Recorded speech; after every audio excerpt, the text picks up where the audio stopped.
Ayo ikut aku masuk ke kisah super seru ini. Pahlawan kita dan Wusong baru saja menaklukkan dunia bela diri Jianghu hanya dengan tangan kosong. Sama sekali tak tertandingi. Sampai suatu hari, sekelompok preman jahat licik mendadak datang menyergapnya. Dia berhasil menghabisi semuanya, kecuali dua orang ini. Dua lawan ini sangat kuat dan tega mengorbankan teman sendiri. Kekejaman mereka dan simbol aneh pada senjatanya langsung membongkar identitas asli mereka di depan Wusong. Wusong langsung menerjang maju, bersumpah akan menumbangkan salah satu dari mereka dalam 10 jurus mematikan.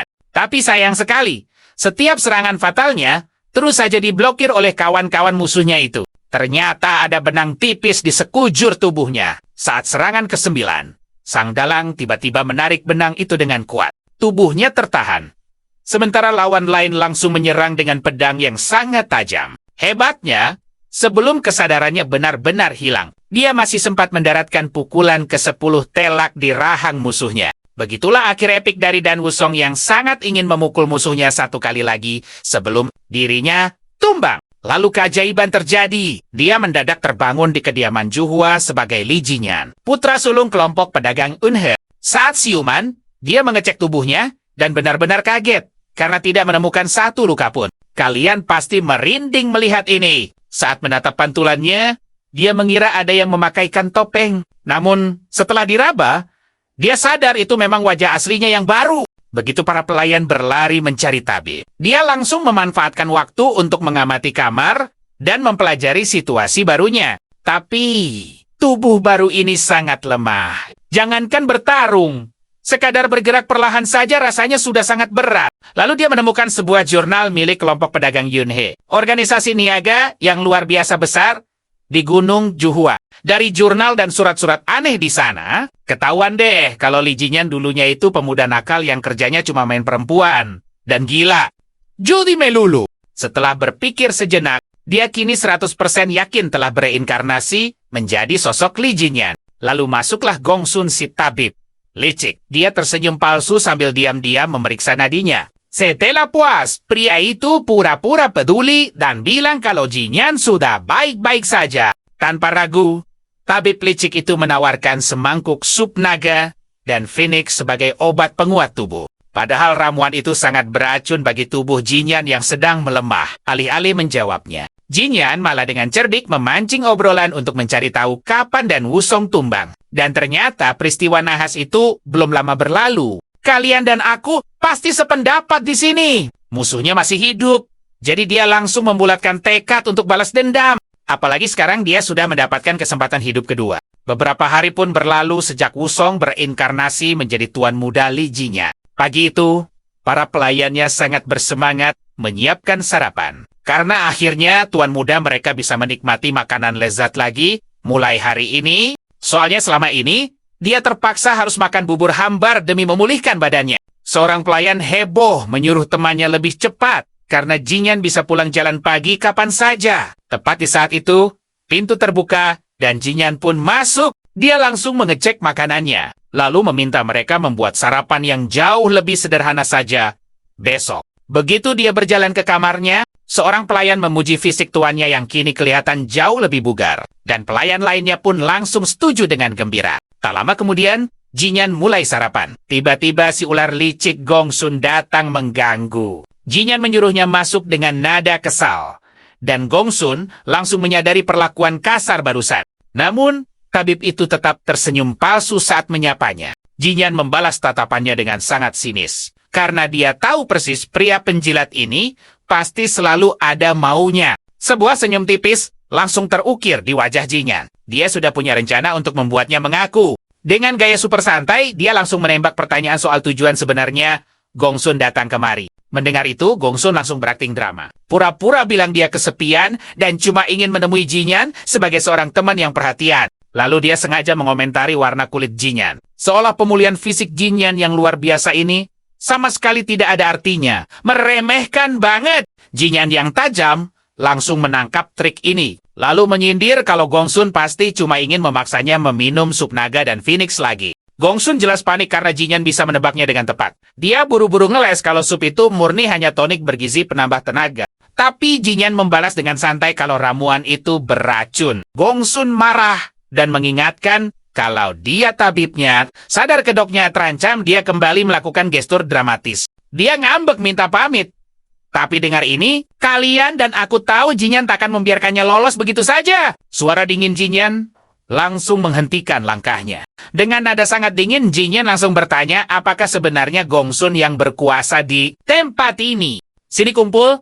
Kita mulai dengan pria yang keluar masuk kamarnya seenaknya. Melihat wajah paniknya, Jinyan tertawa lepas. Bilang dia cuma bercanda, dan Gongsun yang gugup ikut tertawa. Jinyan lalu meminta diambilkan alat tulis untuk sebuah surat. Saat Gongsun patuh membawanya, Jinyan malah menyuruh pria itu yang menuliskannya. Dia mendiktekan kalau Gongsun harus tetap di villa ini karena menderita sakit yang sangat parah. Kalimat berikutnya bikin Gongsun kaget setengah mati. Jinyan menyindir umurnya terlalu panjang, jadi butuh petunjuk guru untuk langkah ke depannya.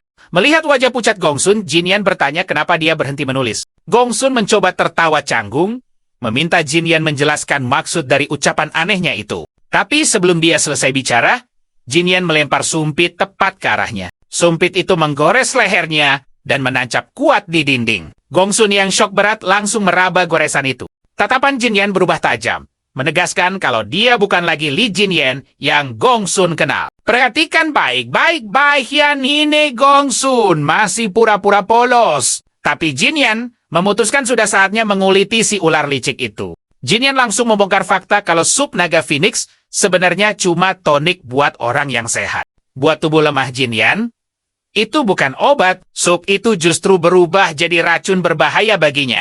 Anehnya, Gongsun yang bergelar tabib entah bagaimana tidak tahu soal efek itu. Dia sengaja menyuruh Jinyan meminumnya kemarin. Lalu tadi pagi sibuk mengecek denyut nadinya cuma untuk melihat reaksinya.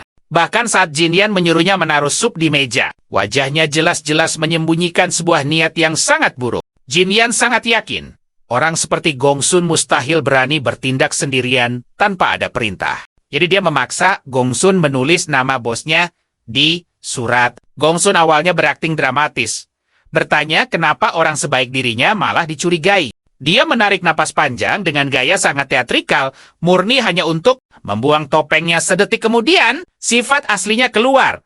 Mengejek tak menyangka pecundang seperti Jinyan punya otak untuk paham hal ini. Jinyan tahu, permainan akting bodoh ini sudah berakhir. Dengan tatapan super dingin, Gongsun menjawab kalau target aslinya adalah menyingkirkannya secara diam-diam. Sambil melirik para pelayan, Gongsun memutuskan mereka semua harus ikut dibungkam untuk menutupi rencananya pada Jinyan. Tapi sebelum dia sempat menarik jarum racun, Jinyan muncul di belakangnya. Dan satu serangan kilat membuat Gongsun tumbang. Kembali makan dengan santai, Jinyan bergumam kalau Gongsun seharusnya tetap fokus saat mereka sedang mengobrol. Melihat tangannya yang memar hanya karena memukul Gongsun tadi, dia benar-benar kesal dengan betapa lemahnya tubuh ini. Misi utamanya sekarang mengembalikan kekuatan epik yang pernah dia miliki di kehidupan sebelumnya. Dia tahu, saat kekuatan itu kembali, dia pasti tak akan terhentikan. Cukup kuat untuk menghancurkan seluruh kelompok pedagang Yunhei kalau mereka memang dalang di balik penyerangan ini.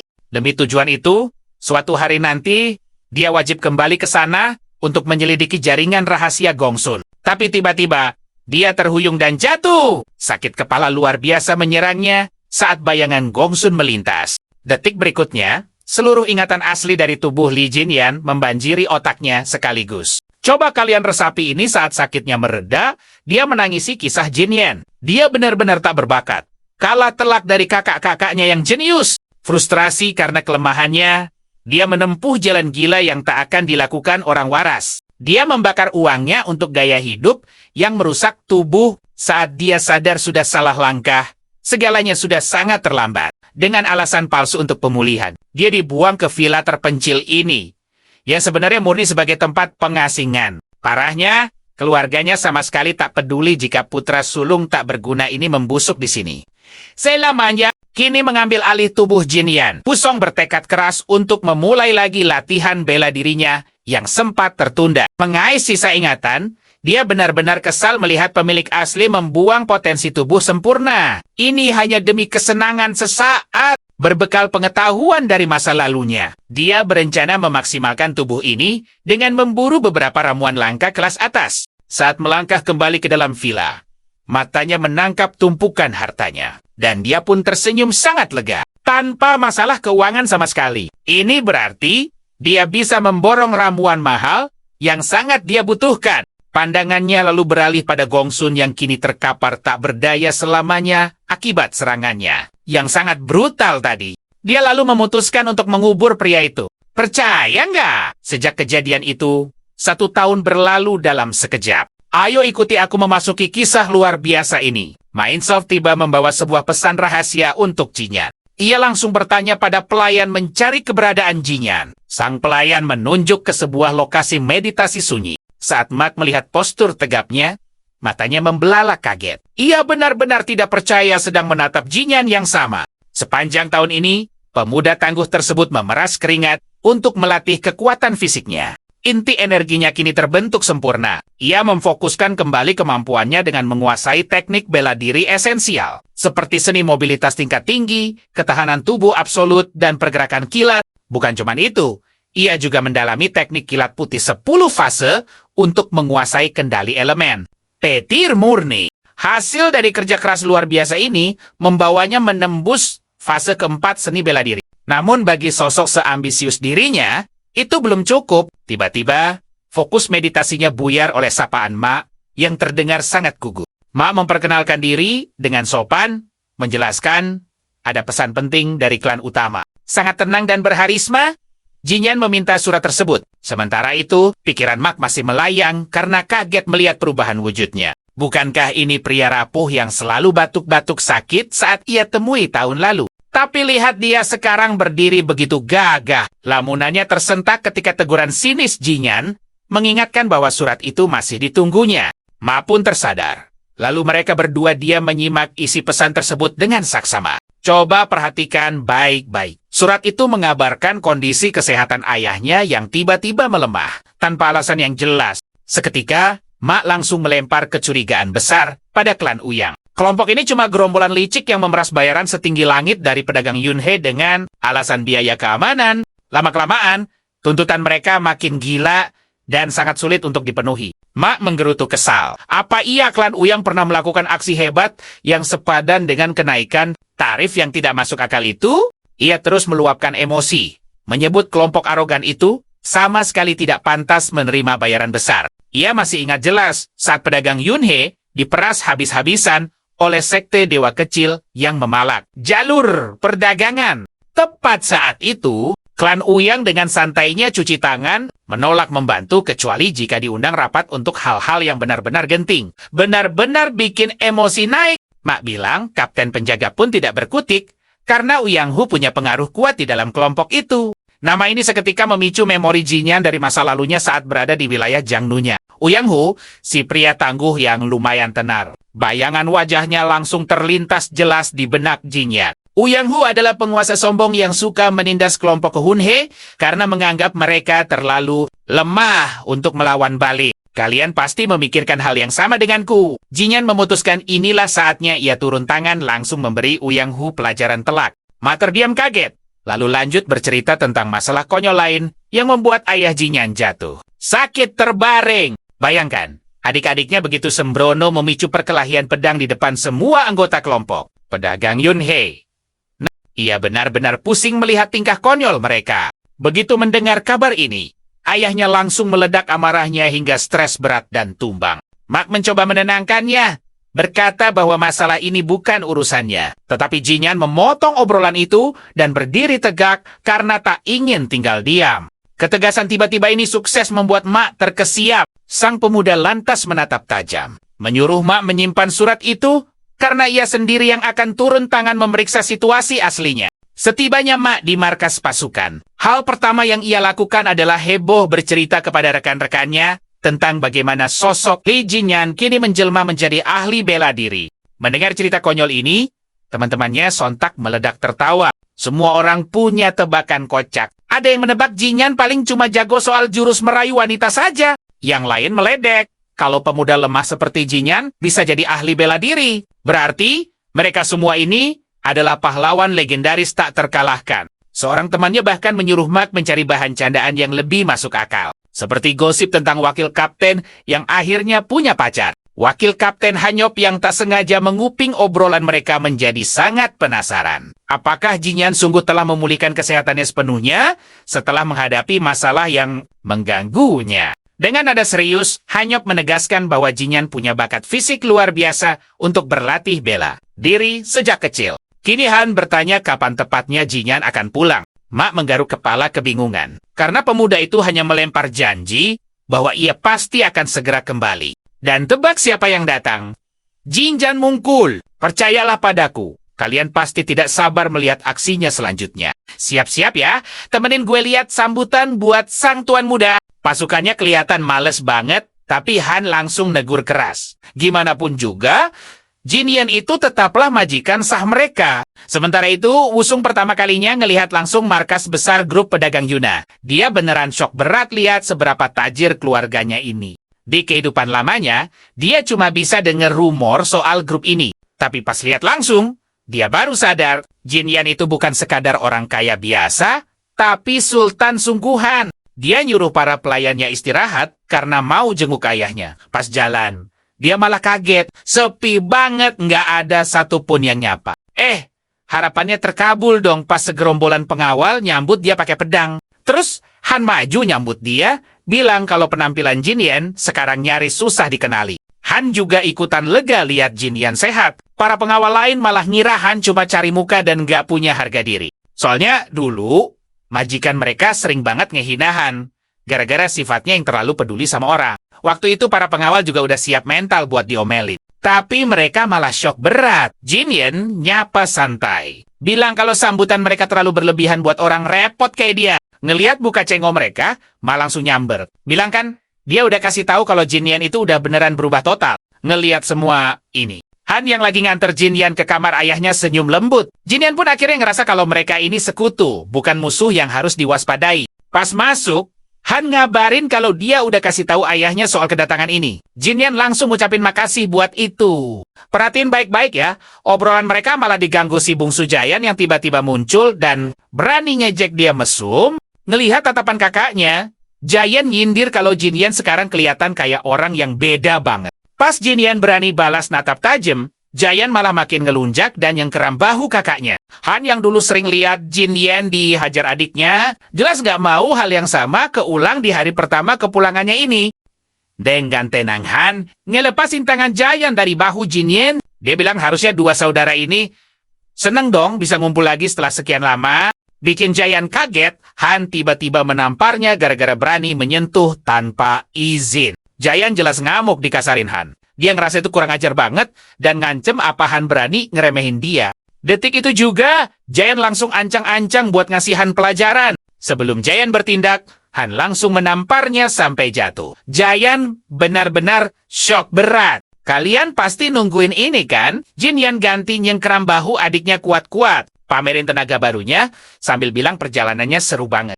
Jayan langsung teriak kesakitan, ngumpatin kakaknya dan ngatain dia gila. Dengar omongan itu, Han dengan santai dan datar bilang bakal manggil Jayan kakak mulai sekarang. Di sisi lain, Liwa sang anak kedua mulai nyadar ada ribut-ribut di depan kamar ayahnya. Dia nanya ke pengawal dan wakil kapten ngelapor kalau ada adu mulut antara kakak beradik itu. Dengernya, Huayan panik. Dia ngira Jayan pasti lagi ngebully kakak sulungnya. Jadi dia buru-buru masuk karena khawatir. Tapi dia kaget banget. Ternyata malah Jinyan yang lagi ngajarin adiknya supaya bisa tenang di depan kamar ayah mereka. Terus Jinyan nyadar adik tengahnya datang. Gak lama, Huayan duduk manis di depan kakaknya. Sementara si bungsu Jayan dihukum angkat tangan tinggi-tinggi. Ngelihatnya, Huayan ngerasa lega karena Jayan ternyata sehat. Tapi Jayan jelas kesel banget dihukum begitu. Jinyan lalu yakinin saudaranya kalau dia udah sehat. Terus dia fokus ke tangan Huayan yang luka dan nanya, apa ini ulah Jayan? Huayan coba ngeles ganti topik, tapi Jinyan langsung melotot marah ke si bungsu dan mukul dia karena berani ngangkat tangan ke kakaknya. Si Jayan akhirnya kepaksa nurut kalau dia nggak mau digaplok lagi. Dia beneran nggak nyangka ini Jinyan yang dulu saking takutnya dipukulin. Sampai rela mijitin pundak adiknya. Bela banjit! Pemandangan ini bikin wajah Huayan campur aduk antara seneng tapi agak cemas ngelihat gimana tegasnya Jinyan ngehukum Jayan sekarang. Padahal dulu malah sebaliknya. Habis itu, Jinyan kembali tenang. Wayan asli penasaran sama perubahan drastis kepribadian dan penampilannya. Tapi Jinyan cuma nanggapin santai. Bilang pengamatan adiknya tajam juga. Tatapannya menangkap sebuah gulungan tepat di depan kakak keduanya. Sambil buka salah satu gulungan, dia nanya apa isinya. Huayan ngejelasin kalau itu daftar nama karyawan yang bakal nemenin dia ke ruang rapat besok. Dan disinilah kita tebak-tebakan. Dia nemuin nama Gongsun, yang emang jadi target utamanya dari awal. Bikin penasaran kelanjutannya kan? Setelah mengecek daftarnya, ikuti ceritaku ya. Dia langsung sadar Gongsun dan karyawan lain itu adalah orang bawaan Yang Hu. Dengan tatapan sangat tajam, dia menginterogasi kedua saudaranya apakah mereka secara diam-diam bekerja sebagai bawahan klan Ouyang Hu. Tentu saja kedua saudaranya meledak marah. Mereka bersikeras tidak akan pernah menyerahkan kelompok pedagang kepada klan licik tersebut. Dia pun tersenyum. Sangat lega rasanya menyadari saudara-saudaranya masih jujur dan pantas dipertahankan. Keputusan sudah bulat. Dia bangkit dari duduknya untuk memastikan kehadiran seluruh petinggi nanti. Dan adiknya yang pintar itu langsung mengiyakannya. Tanpa ragu, dia memutuskan untuk ikut bergabung ke konferensi. Sebelum ada yang bisa protes, dia sudah melangkah pergi begitu saja. Mereka berdua sangat syok melihat perubahan sikap kakaknya yang mendadak. Sementara Jaon bersiap menuju Gunung Juhua. Jinyon sudah berdiri tepat di depan pintu sang ayah dan segera masuk perlahan. Sang ayah, pemimpin Seongmin, langsung menatapnya lekat-lekat. Ayahnya kebingungan soal keributan di luar sana. Tapi Jinyon dengan santai duduk mengabaikannya. Lalu Jinyon menyinggung soal gosip ayahnya yang sedang stres berat. Sang ayah tersenyum pahit, membenarkan bahwa tubuh tuanya itu kini tak lagi sekuat dulu untuk menahan semua beban yang ada. Tangan keriput itu perlahan menyentuh wajah anaknya. Takjub melihat betapa sehat dan cerianya dia sekarang. Sang ayah tak percaya. Apakah ini sungguh Jinyon? Coba kalian bayangkan rasanya. Sentuhan hangat ayahnya itu seketika membuat hati sang jagoan kita bergetar. Sangat hebat. Dulu sebagai Wosung, dia tak pernah punya orang tua. Baru kali inilah dia merasakan hadirnya ayah yang dulu selalu tegap dan tangguh. Tapi genggaman lemah ini menyadarkannya. Pria tua di hadapannya sekarang ternyata sudah sangat rapuh. Dengan tatapan mantap dia berjanji, dia akan menghancurkan siapapun yang telah membuat ayahnya jadi menderita seperti ini. Meski ayahnya ragu, dia bersikeras meyakinkan pemimpin Seongmin itu agar santai saja. Karena dialah yang akan turun tangan langsung. Melihat tatapan sekuat itu, ayahnya sampai berkeringat dingin. Besoknya, ketegangan memuncak di ruang rapat Yunha Merchant Group saat Wayon memberi arahan. Dan Weo Yang Ho juga hadir. Kehadiran Jinyon langsung menarik perhatian para bawahan yang penasaran. Si Weo Yang Ho berpikir anak itu cuma mau mencari muka saja. Di sisi lain, Wayan menutup arahannya dan menanyakan keberatan forum. Tapi tiba-tiba, si licik Weo Yang Ho mengangkat tangan untuk mengajukan sebuah permintaan. Dia dengan licik merekomendasikan seseorang untuk menjadi pengawal pribadi Jinyon. Karena anak itu tak punya penjaga. Suasana langsung ricuh. Kelompok pedagang Unha sangat syok dengan campur tangan pria sombong tersebut. Apalagi dia sudah menanamkan terlalu banyak orangnya. Tatapan ancaman Weo Yang Ho seketika membungkam nyali siapapun yang berani maju menentangnya. Dengan congkak Weo Yang Ho bertanya soal siapa yang keberatan. Seluruh ruangan mendadak hening. Terlalu pengecut untuk buka suara. Nah, perhatikan baik-baik di sini.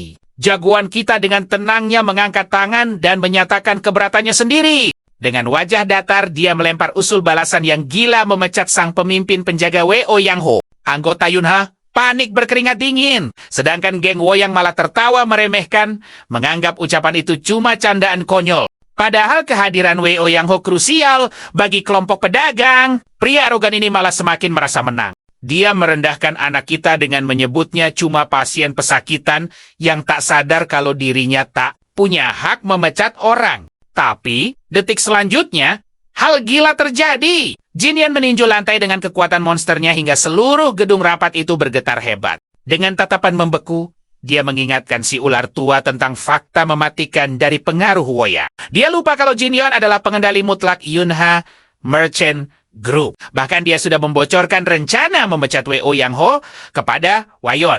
Awalnya Wayon sempat menolak, mengingat klan Woyang punya kekuatan tempur yang jauh lebih mengerikan. Bukannya langsung menjawab, Jinyon membalas dengan cerdik. Bertanya apakah orang yang meremehkan ahli bela diri akan hancur lebur karena kesombongan mereka sendiri. Dia lantas menunjuk para karyawan bawaan Woyang di ruangan itu. Menyindir halus, seolah Yunha Merchant Group kini sudah jatuh dalam bayang-bayang kekuasaan mereka. Yang menyesakkan, sang adik jenius itu langsung menyadari kodenya. Dia paham isyaratnya. Jinyon lalu meyakinkan adiknya agar tenang saja. Karena dia yang akan memusnahkan masalah ini. Percayalah padaku. Senyum gugup Wayon melihat sang kakak membuktikan bahwa kegilaan sesungguhnya baru saja akan dimulai. Ikuti terus ceritaku, karena klan Woyang kini langsung mencabut pedang, memaksa sang tokoh utama kita segera bicara. Hans jelas murka melihat kelancangan itu. Ia langsung pasang badan, melangkah maju demi melindungi tuan mudanya. Namun bukannya panik, pemuda ini malah tersenyum tenang, menyindir keberanian klan itu melawan majikan mereka sendiri. Dengan tatapan tajam, ia memperingatkan bahwa mereka sepertinya sudah bosan hidup. Kemudian, nadanya mendadak berubah santai, menawarkan kompensasi kepada Yang Ho karena merasa sedikit bersalah. Tentu saja Yang Ho kebingungan luar biasa. Jinyan lalu menjelaskan, ia telah menghancurkan rencana pensiun indahnya. Lalu dibongkarlah semua rencana licik yang selama ini disembunyikan rapat. Awalnya, dia berniat menyingkirkan Jinyon lewat Gongsun setelah mengadu domba kedua saudaranya. Yang Ho ingin memanfaatkan kondisi ayah mereka demi keuntungannya sendiri. Pada akhirnya, hal yang perlu Yang Ho lakukan nanti hanyalah memanipulasi mereka, menjadikannya boneka sempurna untuk menguasai seluruh aset dari grup dagang Yunha. Bukannya takut, Yang Ho malah tertawa terbahak-bahak, menuduh Jinyon sedang berhalusinasi. Tapi dengan wajah dingin, Jinyon membalas bahwa rencananya hancur sejak ia menumbangkan utusan. Bayaran Yang Ho, perhatikan baik-baik di sini. Mata Yang Ho langsung terbelalak, benar-benar syok mendengar pengakuan gila barusan. Jinyon menambahkan, ia melenyapkan ahli bela diri itu hanya dalam satu serangan cepat tanpa ampun. Dengan sangat santai, ia menyindir bahwa Yang Ho butuh rencana lebih pintar untuk merebut kelompok. Dagang gitu. Selain itu, dia juga bersiap menagih balik segala kerugian yang telah terjadi selama ini. Kesabaran Yang Ho habis. Marah besar, pria itu mengangkat tinjunya tinggi-tinggi, siap menghancurkan pemuda sombong itu. Namun sebelum pukulan itu mendarat, Jinyon sukses menahan tinjunya hanya dengan satu tangan. Boom! Gelombang energi bagai petir meledak, membuat Yang Ho sadar bahwa anak muda ini diam-diam sudah menjadi master bela diri tingkat tinggi. Semua orang di sekeliling mereka juga ikut menganga, kaget melihat pertunjukan kekuatan Jinyon. Sementara itu, Jinyon dengan gaya dramatis menyindir Yang Ho karena tega menyerang orang yang baru sembuh. Tapi ia memaafkannya, karena mereka akan berduel sebentar lagi. Pertarungan resmi pun langsung segera diumumkan. Yang Ho tersenyum meremehkan. Dengan sangat sombong, ia bersumpah akan terus bertarung sampai salah satu dari mereka hancur. Sambil bersiap, Yang Ho berkomentar tenang bahwa Jinyon pasti berlatih di perguruan bela diri. Hebat, terlihat dari efisiensi gerakan serta keahliannya. Namun sambil perlahan mengangkat tajam pedangnya. Ia berjanji akan menunjukkan perbedaan mutlak dalam hal pengalaman di antara mereka berdua. Jinyon dengan kilat menghindar, menolak mentah-mentah ejekan soal kurangnya pengalaman bertarung itu. Kalian dengar ini. Sambil mendaratkan hantaman telak, dia mengaku punya pengalaman 100 tahun lebih banyak darinya. Yang Ho terbatuk parah, benar-benar tak sanggup memahami sedalam apa ilmu bela diri pemuda ini. Sebenarnya, tanpa jeda, Jinyon langsung melepaskan teknik langkah dewanya. Bersiap menunjukkan perbedaan level pengalaman yang sesungguhnya. Melaju secepat kilat, ia menyerang beruntun, tapi Yang Ho masih sempat menangkis dengan pedang. Benturan epik terus terjadi. Yang Ho menebas pakai pedang, namun Jinyon maju dengan tangan kosong. Sayangnya, setiap serangan pemuda itu selalu berhasil diblokir ayunan pedang Yang Ho. Di tengah duel panas ini, Yang Ho dibuat kebingungan. Gerakan Jinyon jelas bukan gaya bertarung anak bawang. Kehebatannya murni setara dengan seorang Grandmaster tua. Meski agak panik, Yang Ho tetap ngotot ingin menumbangkan bocah ini secepatnya. Melihat itu, para bawahannya bersorak yakin, kapten mereka segera memenangkan duel. Yang Ho mengeluarkan ilmu pedang 3 jurus pamungkasnya. Namun Jinyon lincah menunduk, bersiap membalas dengan pukulan telak. Saking cepatnya gerakan itu, Yang Ho sampai tak sadar, posisinya sudah terkunci. Brak! Satu pukulan super mendarat di rahangnya. Saking gilanya benturan itu, getarannya terasa sampai rumah utama. Para pelayan berbisik tak percaya. Sementara sang ayah tersenyum bangga menyadari putra sulungnya, kini seorang ahli bela diri. Begitu kapten mereka roboh ke tanah, anak buahnya langsung berlari panik untuk menolongnya. Melihat bos mereka babak belur, mereka mengamuk. Satu orang melotot tajam, tapi aura mengancam Jin Yon seketika membuat nyalinya ciut. Bawahan lain terpaksa mengakui kekalahan murni tanpa ada kecurangan sedikit pun. Tapi sebelum kabur, mereka mengancam keras. Jika berani macam-macam, klan Woyang pasti akan membalas dendam setimpal pada grup dagang Yunha. Tapi kalian dan aku tahu persis, Yunha takkan pernah mundur sedikit pun. Sini kumpul. Kalian dan aku bakal lihat Jin Yan sama sekali nggak peduli sama dendam receh. Udah kebal. Prinsipnya simple. Kebaikan dibalas kebaikan, kejahatan dibalas setimpal. Dia juga ngambil alih tanggung jawab penuh atas insiden yang bikin Wei Ayon protes keras. Dengan tatapan super tajam, Jin Yon menegaskan satu hal penting. Meski sebelumnya dia bilang kelompok pedagang Yunha itu miliknya. Kelompok ini juga mutlak milik ayahnya. Milik pasukan yang menyambutnya tadi pagi. Dan pastinya milik setiap karyawan yang banting tulang di sana. Makanya, dia nggak bakal biarin siapapun mengacau. Tanpa ampun, dia langsung mengusir dan ngancam bakal memecat para benalu itu. Pidato epik ini bikin semua orang bersorak. Kecuali klan Woyang yang minggat sambil nyumpain dia bakal hancur kalau berani ngelawan klan mereka. Begitu mereka pergi, satu karyawan nyaris aja teriak kegirangan. Tapi langsung dicegah sama temannya. Diingetin, kalau Jin Yon ini kan baru aja menangin duel resmi. Penjaga lain ikut nimbrung, bilang kalau mereka nggak pantas merayakannya. Lagian, mereka kan cuma tim penjaga. Alih-alih kerja sesuai tugas, mereka cuma berdiri bengong, nontonin semua kejadian tadi. Tetap kalem di tengah kekacauan, Jin Yon noleh ke Wei Yon. Dia minta dibawain ramuan khusus karena udah membereskan semua masalah ini. Seenggaknya, dia pantas banget dapat hadiah itu. Wayan ketawa kecil, janji bakal bawain ramuan paling top. Sayangnya, dia bakal super sibuk mulai dari sekarang. Gak cuma nyari ramuan, tapi dia juga harus pusing merekrut orang baru buat ngisi pasukan penjaga. Dengar itu! Senyum Jin Yon mengembang. Dia bilang udah ngantongin beberapa nama yang cocok banget buat posisi itu. Di sisi lain, dalam sebuah ruangan tertutup, Miho dapat info soal aksi gila Jin Yon barusan. Dan yep, bawahannya mengonfirmasi semuanya benar. Nah, coba kalian perhatikan baik-baik. Sebenarnya semua ini udah dipikirin matang sejak hari pertama dia masuk ke kelompok Juna. Di hari pertamanya dia udah diam-diam menganalisis pola kerja setiap karyawan di sana. Pas lagi jalan, dia mendadak berhenti. Tiba-tiba aja dia nanya ke Han, apa dia udah makan? Han jelas kaget. Ditanya sepeduli itu, dia jawab belum. Karena saking sibuknya, kerja dari pagi sampai lupa istirahat. Jin Yon lalu melirik tajam ke bawah. Kelihatan banget anggota klan Uyang asyik buang waktu ngobrolin hal nggak penting. Detik itu juga, dia langsung paham gimana rusaknya dinamika kelompok ini. Karyawan Juna yang asli loyal itu banting tulang abis-abisan. Sampai buat makan aja mereka nggak punya waktu. Sementara parasit dari klan Uyang santai menikmati gaji buta. Malas-malasan tanpa ngerjain kewajiban nyata. Han manggil dia lagi. Tapi Jin Yon dia memikirkan solusi. Kalau asal memecat klan Uyang, mereka bakal krisis penjaga dan butuh pengganti secepatnya. Setelah memikirkan itu matang-matang, dia tahu persis kemana harus nyari orang yang pas buat menggantikan para karyawan pemalas itu. Kalian pasti mikir dia bakal kemana kan? Dia malah nekat masuk sarang judi kumuh yang isinya preman.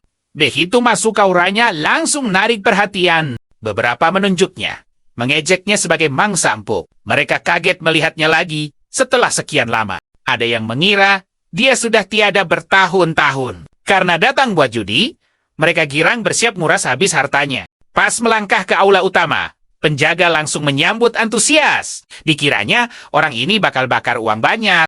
Tapi Jin Yan ini bukanlah sosok yang mereka ingat. Pakai nada dingin namun menusuk, dia ngancam si penjaga buat gak menyentuhnya bikin penjaga ciut. Lalu, Jin Yan menyuruhnya buka pintu. Di dalam, Chol Myung Ho si rubah berbisa melirik mantan temannya. Dia menyindir kalau Jin Yan kelihatan sehat. Pasti hasil istirahat panjang. CS-nya Eugene Bok sama Yu Myung Ho juga ikut-ikutan. Menyapanya, sambil menyeringai, Myung Ho mengingatkan mereka untuk setidaknya menanyakan kabar Jin Yan. Karena dia sudah lama sakit. Dua bersaudara Yu langsung pura-pura minta maaf. Dan Myung Ho dengan sinisnya malah ngaku-ngaku kalau Jin Yan itu sahabatnya. Jin Yan cuma tersenyum sinis dengar persahabatan itu. Dari luar, mereka emang kelihatan kayak teman masa kecil. Padahal, aslinya, Myung Ho cuma memanfaatkan status teman palsu itu buat mengganggu, memeras, dan merampok harta Jin Yan dengan wajah super serius. Dia mulai mikir, apa generasi sekarang punya definisi persahabatan yang menyimpang dan aneh kayak gini? Gak peka sama pikiran asli Jin Yan. Miho dengan menggebu-gebu menyuruhnya mulai judi. Beralasan udah kelamaan gak main. Aslinya, Miho cuma mau menguras habis dompet Jin Yan. Dia yakin gak ada orang lain yang sebodoh itu buat dijebak. Gimana menurut kalian? Pura-pura ramah, Miho bersikeras mentraktirnya demi merayakan kepulangannya. Ayo kumpul. Karena Jin Yan diam saja, si Myung Ho ini makin kesal dan terus mendesaknya. Jin Yan menjawab dengan sangat santai kalau dia cuma sedang berpikir. Tapi temannya yang rakus ini malah terus mendesak dan ingin tahu apa isi kepala Jin Yan. Bukannya merespons. Dia hanya terdiam sejenak, memikirkan pilihan. Apakah dia harus bertindak tegas pada Myung Ho atau tidak? Bagi Injon, Myung Ho hanyalah beban tidak berguna. Dan dia sangat malas terus berurusan dengannya. Yang penting baginya cuma saudara-saudara yuk. Walau cuma preman, sebenarnya mereka punya kemampuan yang sangat bisa diandalkan. Skill hebat yang terbuang sia-sia di bawah pimpinan kroco, seperti Myung Ho. Keputusan sudah bulat di kepalanya. Jin Yan langsung berdiri santai, lalu meminta Myung Ho untuk segera menyerahkan kunci brankas. Myung Ho terkejut dan bertanya, kenapa Jin Yan tiba-tiba butuh uang? Jin Yan menjawab kalem, meyakinkan bosnya kalau ini cuma tarik tunai 1 kali saja. Tapi tunggu dulu, ada tambahan bunga yang harus Myung Ho bayar untuk ribuan uang yang diinvestasikan. Paksa di tempat judinya. Ditambah kompensasi medis karena Myung Ho sering melukainya. Semua totalnya itu sekitar 100 ribunya. Itu jumlah yang adil kan? Myung Ho malah tertawa ngakak. Mengejek apakah dia habis belajar matematika di waktu luangnya? Dengan arogansi tingkat tinggi, dia dengan bangga pamer kalau brankas itu bukan cuma berisi uang, tapi juga dipenuhi emas, perak, dan perhiasan super berharga. Tapi Jin Yan dibilang bodoh kalau bermimpi bisa mengambil 1 keping pun darinya. Mentok-mentok, dia cuma bermurah hati meminjamkan recehan kalau Jin Yan memang lagi butuh banget. Tapi kunci brankas itu tidak akan pernah diberikan. Kebencian Myung Ho memuncak saat mengingat anak buahnya ini sering merengek kesakitan. Tapi sekarang malah berdiri segar bugar dan berani meminta kunci brankas dengan gaya angko. Dengan tatapan membunuh, dia menyuruh Jin Yan sadar diri, mengingatkan siapa bos besarnya di sini. Karena Jin Yan masih saja diam, Myung Ho langsung melangkah maju. Wajah mereka nyaris menempel, lalu dia mengancam apakah Jin Yan ingin tamat di tangannya saat ini. Masih tetap bisu. Habis kesabaran untuk mengobrol, Myung Ho langsung memerintahkan semua anak buahnya untuk menghabisi Jin Yan. Perhatikan baik-baik. Salah satu saudara Yu menangkapnya dari belakang, siap membenturkan kepalanya ke meja. Tapi tunggu, ekspresi Jin Yan seketika berubah menyeramkan. Mengabaikan bosnya, dia langsung melempar tubuh saudara. Yu itu menabrak dinding keras. Sisanya maju menyerbu. Tapi Jin Yan menghindar, menggunakan meja sebagai tumpuan. Lalu secepat kilat mematahkan pergelangan kaki musuhnya sampai tumbang. Jin Yan sedikit terkejut melihat para saudara. Yu itu kembali bangkit berdiri. Walau tulang mereka patah, tatapan mata mereka sungguh tanpa rasa takut. Momen itu justru membuatnya makin semangat untuk mengalahkan mereka. Dua bersaudara menyerang bersamaan. Namun dalam hitungan detik, Jin Yan menghilang begitu saja dari pandangan. Hanya dalam sekejap mata, dia tiba-tiba sudah ada di belakang mereka dengan kecepatan yang gila. Bam! Dia mencengkeram kedua kepala itu dan membenturkannya keras, sambil dengan dingin memperingatkan kalau ini adalah toleransi terakhirnya. Nah, karena preman-preman berisik itu udah tumbang semua, yang tersisa sekarang cuma si bos pengecut Myung Ho yang asyik bersembunyi. Jin Yan menoleh ke teman lamanya sambil melempar senyuman super misterius. Kalian bisa merasakan paniknya kan? Myung Ho berusaha keras menyembunyikan rasa takut, sok ramah bertanya pada Jin Yan soal latihannya. Padahal, satu tangannya diam-diam bersembunyi di belakang. Sambil menatap curiga, dia terus mempertanyakan alasannya. Tapi, Jin Yan tetap berjalan dengan tenang seperti biasa. Jin Yan perlahan melangkah maju. Ketakutan Myung Ho memuncak. Dia langsung mencabut pisaunya, memperingatkan Jin Yan agar berhenti mendekat. Dalam hati, dia terus meyakinkan dirinya kalau tidak ada yang perlu ditakuti dari seorang Jin Yan. Penuh tekad, Myung Ho langsung menerjang, berniat mengakhiri perkelahian ini dalam satu serangan. Dia tersenyum licik dari balik meja perlindungannya. Brak, Jin Yen menendang meja itu sampai terbang. Seketika satu pukulan maut darinya langsung menghancurkan meja itu menjadi kepingan kayu. Yang tersisa kini hanyalah Myung Ho yang mematung, benar-benar kehabisan kata-kata. Sekarang kepalanya sudah masuk genggaman Jin Yen. Dengan senyuman santai, dia bilang kalau serangan balasan kali ini berhasil mutlak. Sedetik kemudian, Myung Ho berteriak kesakitan saat Jin Yen mengalirkan energi petir gila ke sekujur tubuhnya. Di luar, penjaga hanya bergumam kalau bakal ada yang tamat hari ini. Setelah ledakan epik itu, Myung Ho langsung tumbang mandi keringat di lantai. Dengan wajah super datar, Jin Yen menyuruhnya tenang. Puas banget kan kita lihatnya? Dengan susah payah, Myung Ho mendongak. Matanya berkobar menahan malu, sambil bertanya-tanya apa saja yang Jin Yen lakukan selama masa pemulihannya. Terlintas dalam benaknya. Mari kita lihat, apa Jin Yen berlatih keras cuman buat balas dendam? Dia coba mengelak, merasa tidak terlalu jahat pada Jin Yen. Tapi mengingat kelakuan masa lalunya, karma sepertinya tidak bisa dihindari lagi sekarang. Sambil memaksakan senyum yang super canggung, Myung Ho memohon agar mengambil apapun asal jangan kunci brankas. Jin Yen langsung berhenti. Nah, ini tepat seperti yang dia harapkan. Dengan panik, Myung Ho mengingatkan, biarpun dulu dia nakal, mereka itu teman masa kecil dan dia cuman ikut-ikutan saja. Wajah Myung Ho mendadak cerah dan nekat memeluk Jin Yen yang super kesal. Dia janji manis tidak akan ada lagi perundungan mulai dari detik ini. Jelas Jin Yen menolak percaya. Dia mendorong Myung Ho jijik, bilang omongan manisnya bikin mual. Meski ditolak mentah-mentah, Myung Ho ngotot banget kalau hubungan mereka lebih dari teman. Dia bahkan mengangkat Jin Yen jadi kakak. Myung Ho langsung menyuruh anak buahnya berbaris dan memberi hormat pada bos besar mereka yang baru. Si kembar langsung patuh, meski terlihat kebingungan. Tapi diam-diam Myung Ho menyeringai licik. Dia ingat Jin Yen dulu cuma bocah numpang yang selalu mengekor di belakangnya bagai anak anjing. Begitu ada celah kecil, dia berencana mengelabui penjaga dan kabur secepatnya. Urusan lain bisa dipikir belakangan. Di sisi lain, Jin Yen malah bilang ke si kembar kalau ikatan seorang saudara itu pasti akan bertahan teguh sampai seumur hidup mereka. Si kembar yuk! Melirik Myung Ho, minta izin. Myung Ho segera menyuruh mereka bersumpah dan meresmikan persaudaraan itu. Tanpa basa-basi, si kembar bersumpah setia pada Jin Yen sekarang. Myung Ho merasa cukup puas. Perhatikan baik-baik sini. Situasi berbalik 180 derajat saat Jin Yen menyuruh si kembar keluar. Dia dan Myung Ho harus menentukan siapa bos aslinya. Mengabaikan protes panik Myung Ho, si kembar benar-benar pergi dari sana. Kini Myung Ho keringat dingin, dia sama sekali tidak paham tujuannya. Jagoan kita mengingatkan dengan tajam kalau cara Myung Ho memeras si kembar demi uang itu benar keliru, dan sangat kotor. Makanya sekarang Jin Yen yang akan mengambil alih. Sadar si kembar jauh lebih berharga dari sekadar uang, Myung Ho ngamuk keras. Dia menuduh Jin Yen sengaja menang cuma buat merebut aset paling berharga miliknya itu. Dia menggeram kesal. Mending lenyapkan saja dirinya sekarang. Jin Yen sama sekali tidak keberatan dan langsung mengabulkan tantangan itu dengan tendangan telak. Menghantam rahangnya. Jin Yen memuji sinis, lalu menjadikan Myung Ho samsak hidup. Sampai rubah licik itu sadar, Jin Yen bisa saja melenyapkannya kapan saja tanpa sedikit pun rasa ragu. Akhirnya Myung Ho menyerah dan merintih akan memberikan semua kemauannya. Tapi Jin Yen menyuruhnya bicara lebih keras. Kalah telak, Myung Ho pun pasrah menyerahkan kuncinya. Sambil tersenyum miring, Jin Yen memaksa Myung Ho memohon sungguh-sungguh demi keselamatannya sendiri.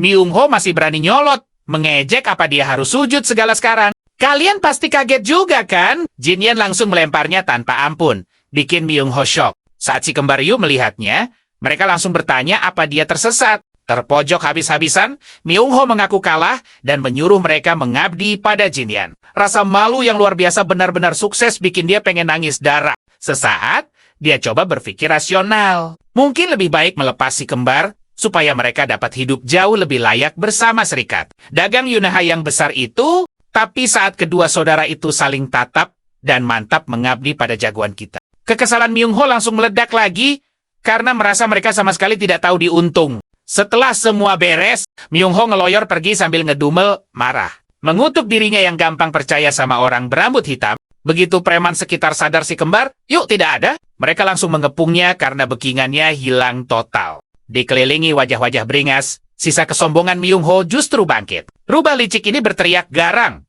mengingatkan mereka semua siapa bos yang sebenarnya di sini. Dia bahkan nekat menantang mereka semua maju. Para preman terpancing emosi, langsung mengangkat senjata siap tempur. Menyesal sudah sok jagoan, Myung Ho kini cuma bisa pasrah menunggu nasib sialnya tiba. Tapi sebelum ada yang menyentuhnya, Jin Yan maju bagai pahlawan. Jin Yan menyindir tajam, para pecundang ini tidak berani menyentuh Myung Ho saat dia masih berkuasa. Dan disinilah kita berakhir teman-teman. Jin Yan menantang preman itu untuk menyerang Myung Ho. Hanya saat dia sudah kembali kuat untuk melawan. Sini merapat, kita tonton bareng. Jinon menyuruh, kembar yuk, mengumpulkan barang berharga. Di latar belakang, Myung Ho ngamuk parah. Dia terus mengutuk semua orang, pastinya termasuk Jinon. Pas sampai depan rumah, tebak apa? Saudara Yu malah berterima kasih karena dia menyelamatkan mantan tuan mereka.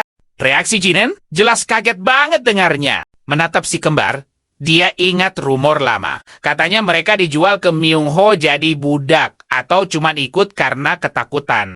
Tapi lihat aja kepedulian tulus mereka buat Miho sekarang. Jinon tersenyum tipis dalam hati. Dia sadar, sifat manusia itu jauh lebih rumit dari kelihatannya.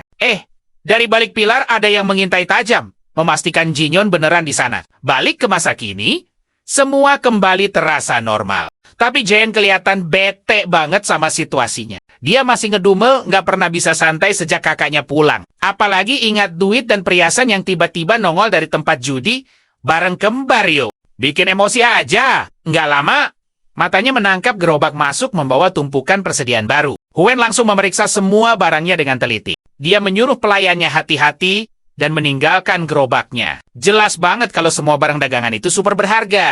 Melihat itu, Jaehyun makin kepo sama isi gerobaknya. Coba perhatikan bagian ini. Matanya langsung berbinar menatap bunga langka berusia 100 tahun. Yang bikin orang rela antre subuh demi 1 biji. Dia gear itu pasti buat dia. Tepat saat itu, ayah mereka keluar. Tuan buru-buru mendekat, mengingatkan sang ayah kalau ini terlalu pagi buat keluar dengan kondisinya. Tapi Jaehyun masa bodoh. Dia cuma penasaran buat siapa ayahnya borong ramuan sebanyak itu. Dia yakin banget kakaknya cuma butuh 1. Jadi dia ngarep minimal dapat jatah buat dirinya sendiri. Mukanya langsung pucat pas dengar semuanya dibeli khusus buat Jaehyun. Ayahnya menjelaskan, pasca insiden klan Uyang, mereka nggak bisa ambil risiko. Cuman mengandalkan 1 ramuan ajaib. Lagian stoknya dikit, ngingat duit mereka udah habis banyak buat klan Uyang dan sekte dewa kecil. Jadi setelah mikir panjang, dia nekat kirim surat ke kepala cabang lokal dan bos besar industri, ramuan buat minta pasokan kualitas tingkat tinggi. Mereka setuju bantu karena bisnis mereka terikat dan sama-sama rugi kalau nggak saling tolong. Waktu itu, Han mendukung keputusannya membantu Jaehyun. Yakin banget dia bakal jadi ahli bela diri hebat. Sung Min sangat berterima kasih atas dukungan penuhnya. Lalu, walau si bungsu kelihatan patah hati, sang ayah lega nemu cara sempurna buat habisin duit jerih payahnya. Mendengar ini semua, Jaehyun otomatis meledak emosinya. Dia ngehadang ayahnya, nuntut jatah ramuan, ayahnya cuma menatap datar lalu nanya, apa dia beneran butuh? Jaehyun makin mendidih dengar pujian yang gak ada habisnya buat si kakak. Lo dan Go pasti paham rasanya. Dia merasa dianaktirikan dan gak ngerti kenapa Jinon selalu dianakkemaskan. Pertanyaannya dijawab bukan pakai kata-kata, tapi lewat aksi gila saudaranya. Saudaranya, lewat secepat kilat. Dorongan anginnya bikin Jaehyun terjungkal saat Lee asyik menyeret batu raksasa di punggungnya. Menatap wajah adiknya yang penuh keringat dan tekad. Jaehyun sadar, kakak tertuanya yang udah kuat dan pede abis itu, sekarang beneran latihan mati-matian. Dia rebahan lagi di tanah, buang napas panjang, lalu menatap pedangnya dengan tatapan kosong. Ketularan semangat gila saudaranya. Jen akhirnya bangkit dan mulai melatih ilmu pedangnya ke boneka kayu. Dia mencoba mengingat detail gerakan Jinon waktu menghabisi Wo Yang Ho di duel resmi mereka. Setelah mencoba berkali-kali, dia frustrasi. Masih gagal paham sama kemampuan gila Jinon dan cuma bisa ngedumel. Kayak dipanggil mantra, Jinon tiba-tiba muncul, bikin dia jantungan. Dengan gugup Jaehyun langsung nanya soal perjalanannya. Jinon santai bilang, kalau urusannya udah kelar, nyadar adiknya lagi latihan keras, dia menyodorkan pedangnya. Dia menyuruh Jaehyun pelajari ulang gerakan Wo Yang Ho, sambil terang-terangan memuji kemampuan adiknya. Tersipu malu, Jaehyun baru sadar dari tadi kakaknya nontonin dia latihan. Merampas pedang itu, Jaehyun bangkit dan dengan tekad membara menyerang patung kayu. Baru aja pede, langsung rontok, dikatain ceroboh. Jujur aja, kita pasti nungguin momen Jean meledak ngadepin mulut pedas kakaknya. Sini kumpul, kalian harus lihat bagaimana pukulan Jinyon melesat tajam. Sementara Jean nyaris gagal menangkisnya dengan pedang. Jinyon lalu sombong menjelaskan cara dia menghancurkan trik kotor Woyang Ho. Maju sangat cepat, membuat musuhnya lumpuh total dan cuma bisa bertahan murni. Gilanya, dia menceramahi itu sambil terus menendangi adiknya. Sang adik memohon agar mereka bicara baik-baik saja. Ayolah, selesaikan tanpa harus pakai adu tinju. Tapi Jinyon mengabaikannya. Dia benar-benar bersemangat ingin menghajar dan melatih adiknya. Tanpa pilihan, Jean mengangkat pedangnya dan menyerang maju. Namun, matanya terbelalak kaget karena Jinyon tiba-tiba lenyap begitu saja. Dalam sekejap mata, Jinyon mendadak muncul di belakangnya. Dia mengejek bahwa potensi asli manusia baru keluar. Saat terdesak, tinjunya ditarik kencang.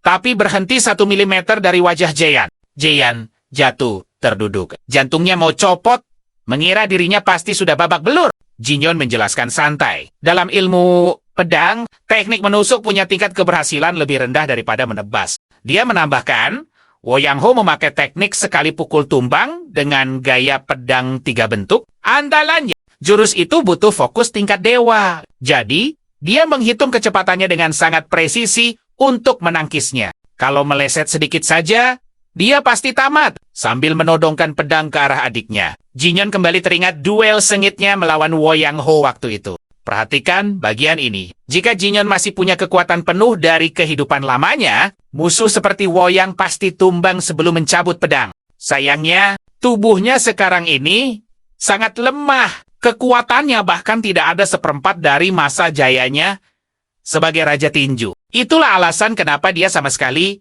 belum puas hanya dengan mengalahkan Woyang Ho. Pikirannya melayang pada deretan pembunuh bayaran faksi gelap. Fakta pahitnya, monster-monster itu masih jauh lebih kuat darinya. Ini justru membakar semangat tempurnya. Dia bertekad bulat melampaui kekuatan tertingginya di kehidupan sebelumnya. Lamunannya buyar saat pelayan memanggil karena ada tamu. Sebelum pergi, Jinyon tersenyum jahil dan iseng menyentil pelan dahi adiknya. Sementara itu, sekelompok pria sedang bergosip kocak. Rumornya, si Jinyon yang terkenal sebagai buaya darat pemalas itu ternyata diam-diam menguasai seni bela diri. Gueng tertawa tidak percaya. Dia lalu bercerita santai kalau semalam dia pergi mabuk parah ke arena perjudian kota. Di sana, dia melihat Jinyon dan si kembar Yuk sedang sibuk mengangkut barang. Dia langsung mengenalinya dengan sangat jelas. Tapi sehabis dia muntah, Jinyon sudah lenyap. Juji Ruang dan Siuk akhirnya menyatakan bahwa mereka sengaja datang langsung ke sini demi membuktikan sendiri rumor gila tersebut. Dan saat pintu kamarnya dibuka, Jinyon benar-benar ada di dalam bersama si kembar Yu. Melihat ototnya yang kekar, mereka panik menutup pintu. Mereka sampai bertanya ke pelayan, itu sungguh Jinyon asli atau cuma anak angkat pedagang yang kebetulan mirip? Pelayan itu membenarkan kalau dia memang tuan muda mereka. Kalian pasti tertawa melihat ini. Dua pria itu nyaris pingsan. Syok berat mencoba mencerna perbedaan drastis antara Jinyon yang sekarang berotot dengan si tuan muda kaya manja dari 4 raja surgawi dulu. Saat mereka masih kebingungan, Jinyon tiba-tiba membuka pintu dan membuat mereka jantungan seketika. Dengan auranya yang sangat tenang, dia menyuruh pelayan membawakan porsi makan ekstra besar untuk si kembar yang memang makannya luar biasa rakus. Begitu pelayan pergi, Jinyon menatap tajam teman-teman lamanya yang kini jelas menggigil ketakutan padanya. Dia bertanya santai, "Ngapain kalian kesini?" Terlalu takut menjawab. Mereka diam membisu dan cuma bisa berdoa meminta keselamatan. Sima, Juji Ruang, Guung, dan Jinyon dulunya membentuk geng 4 Raja Surgawi. Grup rusuh yang tujuan hidupnya murni cuman foya-foya dengan wanita dan anggur. Sekarang, keempat sekawan ini duduk kaku bersama. Akhirnya, menikmati makan malam yang sunyi senyap. Sambil menatap mereka, Jinyon mendadak teringat Myung Ho, yang dulu juga mengaku sebagai temannya. Tapi, kelompok ini berbeda. Mereka murni hanya sekadar teman sepermainan belaka. Otak mereka murni cuman soal pesta pora semata. Jiruang akhirnya memecah keheningan yang canggung, berbasa-basi menanyakan bagaimana kabar Jinyon. Sementara Guung meraba ototnya. Dia masih syok tak percaya Jinyon benar-benar sudah berlatih. Sima diam-diam menganalisis postur fisiknya. Dia menyimpulkan dengan yakin, Perubahan gila ini bukan cuma hasil angkat beban semata. Jinyon 100% sudah menjadi master bela diri. Mereka lalu mendesak tanya dari mana ilmunya. Karena jelas mustahil dia bisa jago sendirian secara otodidak.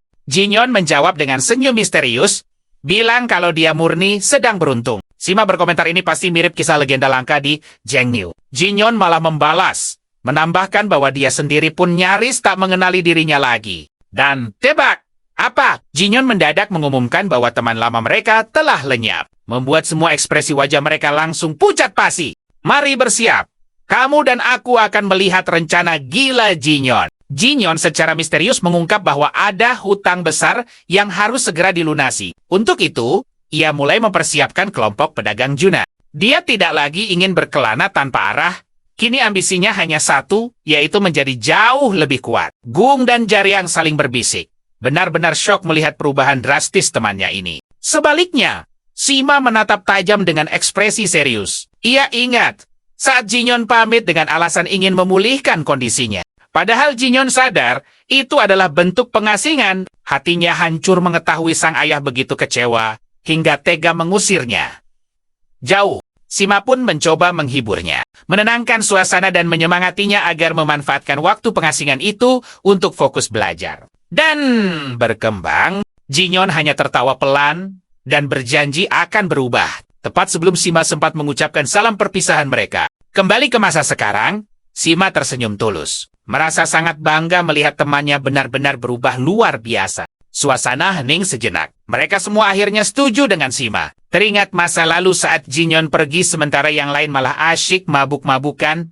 Seperti biasa, melihat perdebatan konyol ini, ia menghela napas panjang. Biar bagaimanapun juga, para pemabuk ini adalah sahabat sejati yang sangat peduli pada Jinyon. Sambil menuangkan minuman untuk semua temannya, Jinyon bertanya apa rencana mereka ke depannya sekarang. Mendengar pertanyaan itu, mereka tertawa gugup dan mengaku bahwa mereka bukanlah tipe pemuda yang bisa berubah.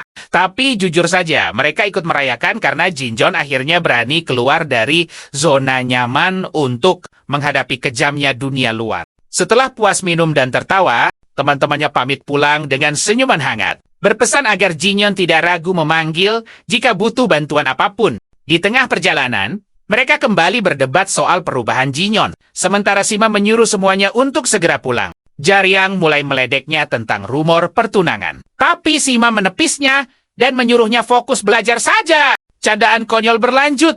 Hingga akhirnya mereka sepakat mampir ke rumah aroma manis demi menambah porsi minuman lagi. Sekarang perhatikan baik-baik. Di tempat yang sama, Yam Jiung mengamuk hebat setelah mendengar tentang nasib tragis Uyang Hu. Anggota klan Uyang melaporkan semua detail mengejutkan soal duel resmi antara Jinyon dan Kapten. Evad mereka! Sang pemimpin sekte bertanya, senjata curang apa yang dipakai? Tapi mereka menjawab Jinyon hanya memakai tangan kosong murni. Mendengar fakta itu, wajah pemimpin sekte langsung berubah sangat gelap. Klan Uyang terus mendesaknya untuk membalas dendam secepatnya. Namun, sang pemimpin dengan tegas mengingatkan bahwa duel resmi tidak bisa dibalas sembarangan. Mereka tidak terima dan memprotes keras. Mengingatkan bahwa Yom Jiung dan Uyang Hu adalah sahabat baik yang harusnya saling melindungi. Emosi Yom Jiung akhirnya meledak. Ia membentak keras bahwa dirinya tak punya urusan lagi dengan orang yang sudah kalah. Ia langsung mengusir mereka untuk membawa pergi tubuh kaptennya. Lalu meminta maaf kepada pengawalnya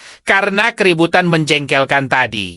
Begitu mereka pergi, pikiran Yom Jiung langsung beralih ke masalah lain. Masalah besar soal kelompok pedagang Juna yang berani menolak bayar pajak. Tanpa Uyang Hu sebagai senjata andalan, pengaruh sekte ini benar-benar merosot tajam. Anak buahnya berkata, menolak pajak berarti mereka tak lagi menghargai kekuasaan sekte dewa kecil. Yam Jiu mengangguk setuju dengan itu. Bawahannya bertanya, apakah ini saatnya untuk menghabisi para pedagang itu? Tapi sang pemimpin menolak, menegaskan bahwa mereka bukanlah sekadar preman jalanan. Sang bawahan terus mendesaknya, bertanya, apa dia akan membiarkan pedagang itu lolos begitu saja? Belum sempat menjawab, Yam Jiung tak sengaja melihat ketiga teman Jinyon yang asyik bergosip tentang transformasi gila temannya itu. Menyadari peluang emas ini, ia berjalan santai melewati mereka sambil sengaja menyebut nama. Pedagang Juna! dengan suara lantang agar terdengar jelas. Pria itu bergumam soal betapa fantastisnya kekayaan ayah Jinyon dan status Jinyon sebagai sang pewaris utama. Kamu dan aku tahu, Sima pasti langsung terpancing mendengarnya. Sima langsung berlari menceritakan ancaman itu pada kelompoknya. Tapi, anehnya Jinyon hanya menguap bosan mendengar kabar darurat tersebut. Sima panik mengingatkan bahwa musuh bisa menyerang kapan saja. Apalagi kelompok pedagang kini tak punya pengawal tangguh setelah jatuhnya Ouyang Hu. Padahal, Jinyon sudah fokus menganalisis sekte dewa kecil sejak awal, mengandalkan rahasia yang sebelumnya dibocorkan Ma kepadanya. Tanpa basa-basi, Jinyon bertanya di mana komplotan sekte itu bersembunyi sekarang. Dengan cemas, Sima menjawab bahwa mereka sedang berkumpul di markas besar. Jinyon tersenyum tipis, menyuruhnya masuk dan melempar jubah besar untuk dipakai. Teman setianya itu menurut patuh, sambil menanyakan kembali koordinat lokasi musuh. Dengan tenang, Jinyon menjawab bahwa markas mereka ada di gudang pasukan penjaga. Sima langsung panik menyadari rencananya. Percayalah, kamu pasti tidak sabar melihat aksi gila Jinyon menggerebek markas itu. Ayo kumpul, kalian pasti suka aksi gila ini. Sima mengingatkan Jinyon cuma ada mereka berdua melawan satu sekte. Sambil menarik senjatanya keluar, Jinyon tersenyum santai dan bilang itulah rencananya. Dengan gaya dramatis menempelkan pisau ke leher Sima, ia menyuruh temannya itu memimpin jalan. Teman malangnya terpaksa membimbingnya ke markas sekte dewa kecil. Di sana, puluhan penjaga sudah siap siaga, menjaga ketat gerbang utamanya. Sesampainya di pintu masuk, Sima mengingatkan lagi kalau dia sama sekali tidak bisa bertarung. Jinyon menenangkannya, menyuruh temannya kabur saja, karena ia mau masuk sendirian. Sima agak kecewa ditolak, lalu memperingatkan bahayanya menerobos markas dengan ratusan penjaga bersenjata lengkap, tapi Jinyon santai saja menendang pintunya. Ia cuma mau mengulang kebiasaan lamanya dari kehidupan sebelumnya. Sebagai Dan Wosung, prinsip cowok ini sangat simpel. Pantang mundur dari pertarungan apapun. Entah saat dia masih yatim piatu di kerasnya dunia Jianghu, ataupun saat masa kejayaannya memimpin sebagai sang raja tinju. Sekarang pun sama. Dia ogah mundur selangkah pun, apalagi urusan duel yang dia sukai. Perhatikan baik-baik, pintunya terbuka, dan semua pandangan langsung tertuju padanya.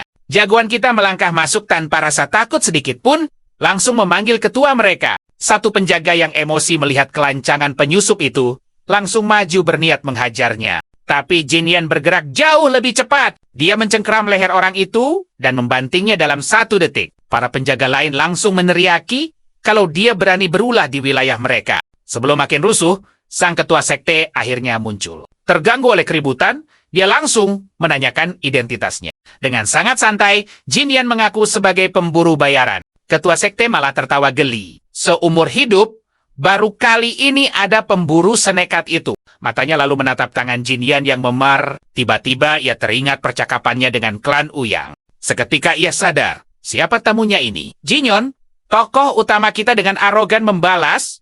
Mungkin saja, wajah sang ketua langsung berbinar senang. Tak disangka, buruannya datang menyerahkan diri ke markasnya. Ini jelas bikin tugasnya jadi jauh lebih gampang. Ia siap memanfaatkan momen emas ini. Tanpa buang waktu, para pengawal disuruh meringkusnya. Sementara Jinyon malah asyik mengingat pertarungan masa lalunya.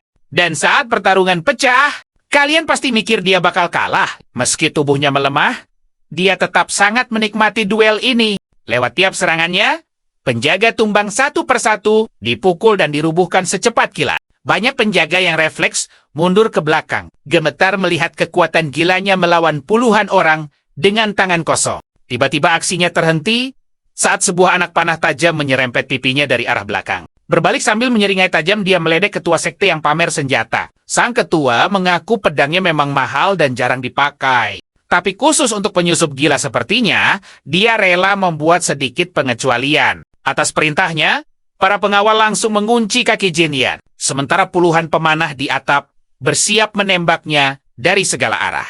Jinyon pun tersenyum sinis. Jadi ketua sekte pengecut ini bahkan rela mengorbankan bawahan setianya sendiri. Tiba-tiba terdengar Sima meneriakkan namanya dari kejauhan. Disusul sebilah pisau melayang cepat. Jinyon menangkap pisau itu di udara dan langsung menangkis semua panah dalam sekejap. Gelombang pukulannya yang sangat kuat membuat para pengawal terpental menjauh. Ketua sekte cuma bisa melongo tak percaya melihat keajaiban ini. Sambil acung jempol ke temannya, jagoan kita bersiap untuk kembali bertarung gila-gilaan. Ia melemparkan pisaunya ke ketua sekte. Dan ujungnya tepat menggores leher pria itu. Dengan suara mengancam, ia bilang ketua sekte ini adalah pengecualian. Makanya ia pakai pisau, bukan tinju andalannya. Karena panik total, ketua sekte memerintahkan pasukannya untuk segera menghabisinya sekarang juga. Tapi sebelum sempat bernapas, Jin Yan sudah berdiri tepat di depan wajahnya, siap melayangkan tinju. Dasar pengecut, dia malah menarik kekasihnya sendiri buat dijadikan tameng hidup. Bergerak super cepat, Jin Yon menghajar pria brengsek itu sambil menarik sang wanita ke tempat aman. Dia menyuruh wanita itu lari, lalu menatap tajam ketua sekte yang kini meringkuk ketakutan layaknya. Mangsa terpojok. Sama seperti lawan sebelumnya, pria ini akhirnya sadar. Cowok ini bukan sekadar pewaris kelompok. Dagang Yuna. Cuma ahli bela diri sejati yang bisa begini. Kalian setuju kan denganku? Sini kumpul. Kalian dan aku akan melihat momen epik ini. Pemimpin sekte memohon dengan segunung uang, tapi belum sempat selesai bicara. Jinon langsung meninjunya telak ke tanah. Uang? Jinon sama sekali tidak peduli pada harta dari sampah yang merendahkan nilai nyawa manusia. Satu pukulan telak bertubi-tubi, dan orang itu pun tumbang selamanya. Wajah Jinon penuh rasa jijik saat melihat kekacauan dari sampah itu. Kekacauan selesai. Jinon beranjak bersama Sima dan wanita simpanan tadi. Sima menawarkan diri mengantar wanita itu pulang dengan aman. Dan Jinon pun langsung setuju. Mereka berpisah jalan. Di perjalanan wanita itu mendadak panik mengenali Sima. Sima membuka topengnya. Wanita itu ingat sering melihat Sima di rumah wangi manis. Gadis itu sangat berterima kasih. Lalu berjanji akan mentraktirnya anggur paling mahal kapan-kapan. Namun Sima menolak mentah-mentah. Dia bilang tidak akan pernah datang ke acara seperti itu lagi. Sambil bergumam pelan tentang perubahan hidupnya sendiri. Mengingat Jinon, Sima tersenyum tenang dan menegaskan kalau dia sudah siap untuk berubah. Benar-benar terinspirasi, padahal di sisi lain, Jinon cuma memikirkan sarapannya. Selesai mandi, Jinon makan besar bersama saudara-saudara Yu. Dia dengan santai menyuruh mereka makan sebanyak apapun yang mereka inginkan. Saking senangnya, mereka bertanya apa boleh makan sampai 7 kali sehari. Jinon langsung mengangguk tanpa berpikir panjang. Lalu mereka sadar ada luka di wajah Jinon dan bertanya tentang kejadian semalam. Pertanyaan polos itu membuat Jinon teringat kembali pada insiden penyergapan yang sangat serius tersebut. Di kehidupan sebelumnya, hal sepele ini tidak akan membuatnya takut. Tapi, sekarang dia sadar betul, harus berlatih lebih keras dari biasanya. Dia harus menembus batasannya demi membalas dendam pada faksi iblis dan pastinya untuk membuat kelompok pedagang Juna menjadi jauh lebih kuat. Tiba-tiba, sebuah kiriman paket datang. Saat kotak itu dibuka, ada sepucuk surat dari Gueng di dalamnya. Surat itu bercanda memuji perkembangannya, sekaligus mengejek karena Jinon hanya minum sekali semalam. Ternyata, Gueng disuruh ayahnya untuk mengantarkan sesuatu yang penting, tapi malah lupa. Makanya baru dikirim sekarang. Gueng pamit dan mengingatkan Jinon untuk jadi lebih kuat demi kelompok penjahat miliknya. Saat bagian bawah kotaknya dibuka, Jinon menemukan akar bunga langka yang sudah berusia berabad-abad. Kalian tidak akan percaya ini. Ramuan tersebut ternyata berusia hampir 5 abad. Artinya, harta ini bisa membantunya menembus seni kilat 10 tahap langsung ke tahap kelima. Lalu dia mengecek kantong lain. Ada surat dari kelompok pedagang Taiho untuk ayahnya. Dikirim sebagai tanda bukti persahabatan mereka yang kuat. Jinon langsung sadar. Ayahnya pasti memakai koneksi khusus. Dia meminta kelompok Taiho, salah satu yang paling tajir di dataran tengah, untuk mengirimkan barang super berharga ini. Saat membuka kotaknya, mata Jinon melotot kaget melihat esensi azurit yang luar biasa mahal. Ini ramuan dewa para kultivator, terbuat dari anggur legendaris, bunga bulan, dan ginseng salju berumur 10.000 tahun. Saking langkanya, ahli bela diri manapun rela melakukan apa saja demi mendapatkannya. Satu hirupan saja, dia langsung yakin ini murni esensi azuret. Dia pernah mencicipinya di kehidupan lamanya. Sekarang kalian dan aku pasti bingung bagaimana ayahnya mendapatkan ini. Tanpa basa-basi, Jinon membagikan akar bunga itu pada adik-adiknya, lalu menyuruh mereka menjaga pintu saat dia mulai fokus menyerap energi. Dia dengan tegas menyuruh mereka untuk memakan akar tersebut setelah dia keluar nanti. Salah satu saudara Yu menatap aneh barang di tangannya itu. Jinon menjelaskan kalau itu bisa membuat mereka sangat kuat, tapi memperingatkan agar jangan sampai hilang. Mendengar harganya selangit, saudaranya kaget, tapi dengan santai malah bilang kalau ayahnya punya banyak sekali ramuan seperti ini. Khusus untuk Jinon, dia menghela napas pelan, sadar kalau semuanya memang ujung-ujungnya uang. Setelah menelan akar tersebut, Jinon langsung duduk bersila di dalam kamarnya. Dia bermeditasi, menyerap energi selama 2 jam. Rasanya sangat pahit, persis seperti seni bela diri. Penuh rasa sakit, tapi memberikan hasil mutlak. Tiba-tiba, hawa panas meledak dari ramuan itu. Dan dia merasa sangat lega karena sudah sempat melatih fisik dari tubuh barunya ini. Tapi gawat, rasa panas yang membakar mendadak meledak di sekujur tubuhnya. Tahan napas kalian, karena rasa sakitnya sekarang benar-benar tidak tertahankan. Sambil menggertakkan gigi, dia nekat menghadapinya langsung dan memaksakan energi untuk menekan rasa sakitnya. Ayo ikuti kisah epik ini. Setelah momen menyiksa, ia bernapas lega. Rasa sakitnya hilang, tubuhnya mulai mendingin. Seni kilat pun aktif. Sebuah senyum lebar muncul. Ia resmi menembus kekuatan fase kelima yang luar biasa. Mengendus dirinya sendiri, ia meringis. Tubuhnya bau alkohol tajam, berkat kebiasaan buruk pemilik aslinya. Tersenyum tipis, ia pamit pada Jinon tua. Sekarang waktunya menyerap esensi azurit, dan ini tak akan berjalan mudah. Badannya bagai dilebur dalam tungku api yang sangat panas. Namun, ia membulatkan tekad untuk terus bertahan. Tiba-tiba, aura spiritual esensi membalut tubuhnya, seolah sedang menantang batasannya. Niat awalnya hanya menahan diri, namun ia berubah pikiran. Ia langsung menantang energi murni tersebut, bertekad menundukkannya demi meraih kekuatan level dewa yang sesungguhnya. Beberapa hari berlalu, selama ia mengurung diri di kamar untuk berlatih keras. Adiknya yang kutu buku mulai merasa sangat cemas. Namun langkahnya dicegat Kakayo. Bos besar melarang keras siapapun masuk ke ruangan rahasia tersebut. Tahan napas kalian. Sebelum adiknya sempat membalas, ledakan luar biasa mengguncang ruangan. Ia hanya bisa berdiri kaku. Mata pahlawan kita memancarkan kilat Semua penjaga terbelalak ngeri. Namun Huayan yang jenius langsung sadar. Aroma menyengat di udara menandakan terjadinya penyimpangan energi yang sangat berbahaya. Ini sungguh di luar kendali. Mereka panik dan berlari saat ia tumbang. Para senior berusaha setengah mati untuk segera menyadarkannya. Huayan gemetar ragu mendekat. Sang tokoh utama perlahan bangkit, mengangkat wajahnya, lalu menatap tajam ke arah kakaknya dengan sorot mata yang mengintimidasi.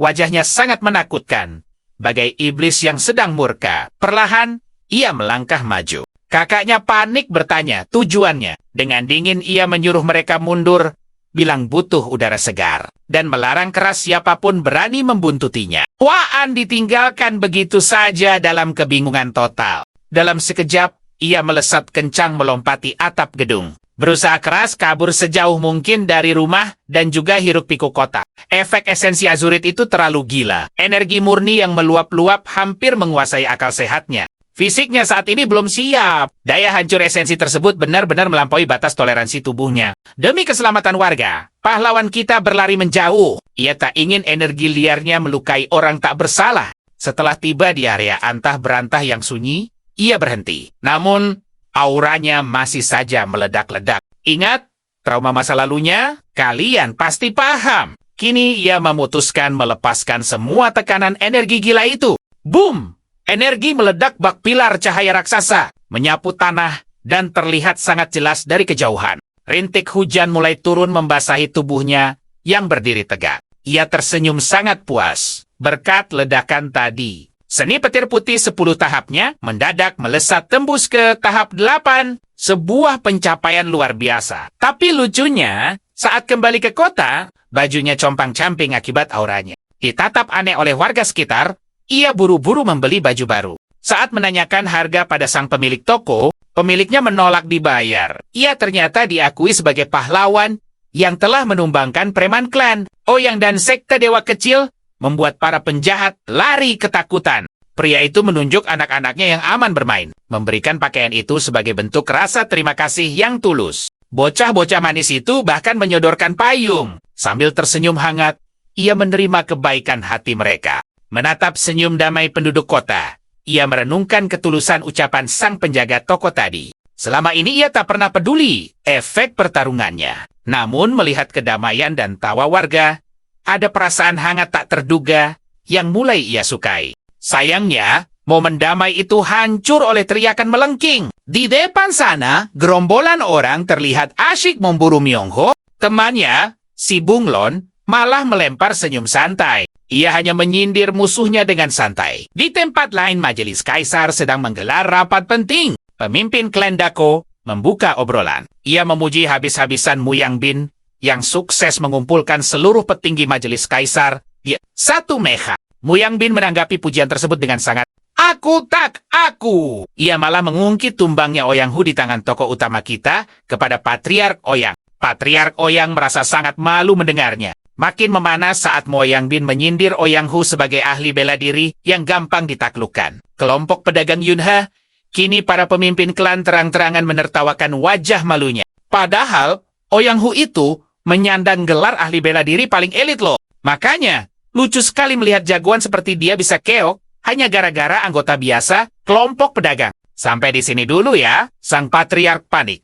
Beralasan Ouyang Hu telah diasingkan kaumnya. Ikuti terus ya. Kalian bakal lihat gimana dia siap memberi pelajaran dan membuktikan dominasi kaumnya. Di sisi lain, Jinyon dan sahabat egoisnya, Myung-ho, lagi asyik dikejar aliansi Crimson Reaper. Geng ini ngotot minta Jinyon menyerahkan Myung-ho, si biang kerok yang membocorkan rahasia para penguasa pusat.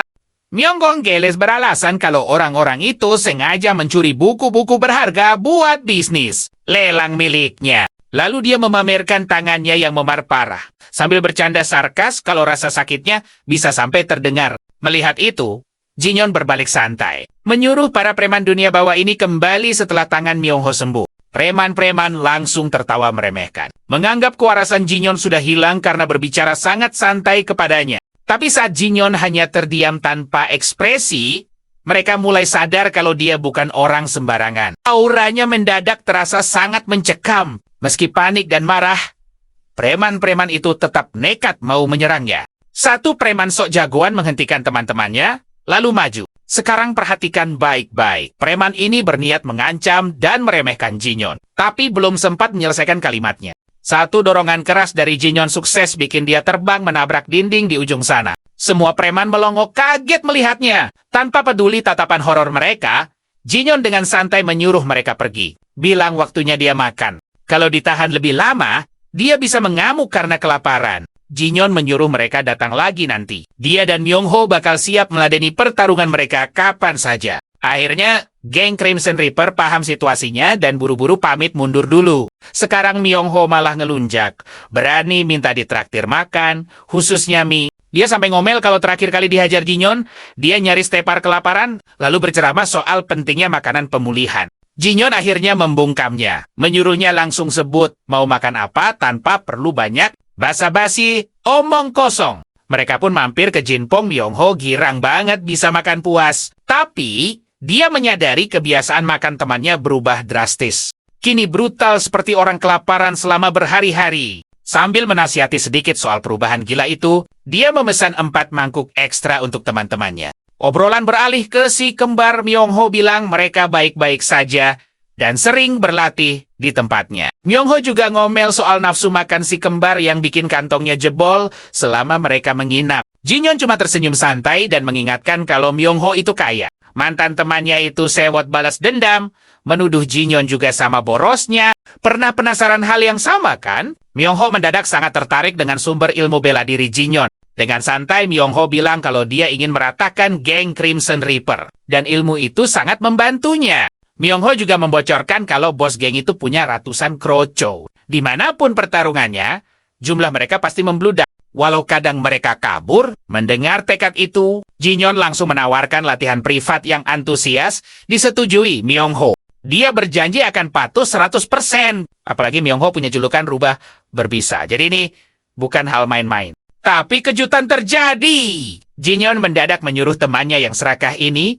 untuk membungkuk hormat kepadanya saat itu juga. Meski wajahnya memerah menahan malu, Myung-ho tetap membungkuk. Setelah berdiri tegak, dia langsung merengek menuntut Jinyon segera mengajarinya ilmu bela diri. Detik berikutnya, Jinyon membuka payungnya, lalu memamerkan cara memutar pergelangan tangan yang presisi untuk gerakan pedang. Hal ini bikin temannya meledak emosi. Dia sudah repot-repot membungkuk, malah disuruh memegang payung bak tukang sampah di gerbang kelompoknya. Namun detik berikutnya, plak! Jinyon memukulnya dengan payung itu, lalu menyuruh Myung-ho mengayunkannya dengan satu tangan persis seperti gerakan yang baru. Dikontokan, syaratnya, gila! Dia wajib mengayunkan payung pinjaman itu ratusan ribu kali sebelum boleh menemui Jinyon lagi. Myung-ho mulai ragu.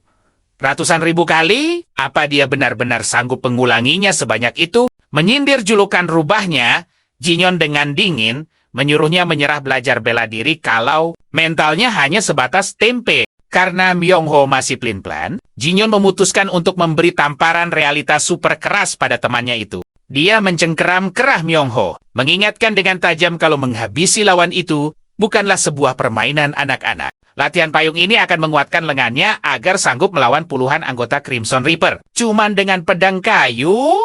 Kira-kira dia bisa nggak? Selama ini dia cuma kabur. Oke, kita mulai ceritanya. Jinyon dengan santai bilang orang lemah mending menyerah saja. Tapi Myung-ho menolak tamat di sini. Jinyon langsung memberinya pilihan telak. Mau bangkit jadi legenda rubah berbisa, atau selamanya sembunyi jadi tikus pengecut. Mantan temannya itu langsung terdiam kaku. Dia akhirnya meminjam payung lalu pergi menjauh. Begitu urusan selesai, Jinyon diam-diam memikirkan ucapan Miho. Bimbang apakah latihannya pantas diteruskan. Pikirannya lalu tertuju pada gerombolan aliansi Crimson Reaper. Jinyon membulatkan tekad untuk menepati janji memburu mereka semua. Pindah ke markas gairah. Sang bos besar sedang murka luar biasa. Habis-habisan membentak seluruh anak buahnya. Semua anak buahnya cuma bisa gemetaran, ketakutan. Sang bos menuntut alasan kenapa Miho bisa lolos begitu saja. Mendengar laporannya, bos geng ini langsung mikir keras. Gengsinya menolak percaya kalau anak seorang pedagang biasa berani melawan pasukan elitnya yang terkenal sangat beringas. Satu anak buahnya buru-buru menjelaskan, Jinyon ini bukan sekadar bocah amatir yang sok jagoan bela diri. Rumornya, dia petarung terkuat di seluruh wilayah Yanghua. Tapi melihat wajah bosnya yang menyeramkan, bawahan itu langsung kicep. Bos besar itu lalu memerintahkan pasukannya untuk segera bergabung dengan regu pencari mereka berdua. Dengan tatapan super dingin, dia minta agar Myung-ho dan Jinyon segera disingkirkan. Tahan napas kalian. Jagoan kita perlahan mulai mengorek info soal aliansi penguasa merah dan bosnya. Kakak beradik yuk, memperingatkan Jinyon kalau geng ini terkenal sangat tak kenal ampun pada musuhnya. Sampai sekarang, mereka sudah menghabisi banyak bos besar dari berbagai faksi, seperti kelompok Napio, faksi Horn, dan lainnya. Habis itu, mereka menelan faksi-faksi kecil di daerah Yukuan, bikin kekuatan geng ini jadi makin raksasa. Ujung-ujungnya, semua toko dan bisnis di wilayah Yukuan diperas buat bayar upeti ke aliansi penguasa merah tanpa terkecuali.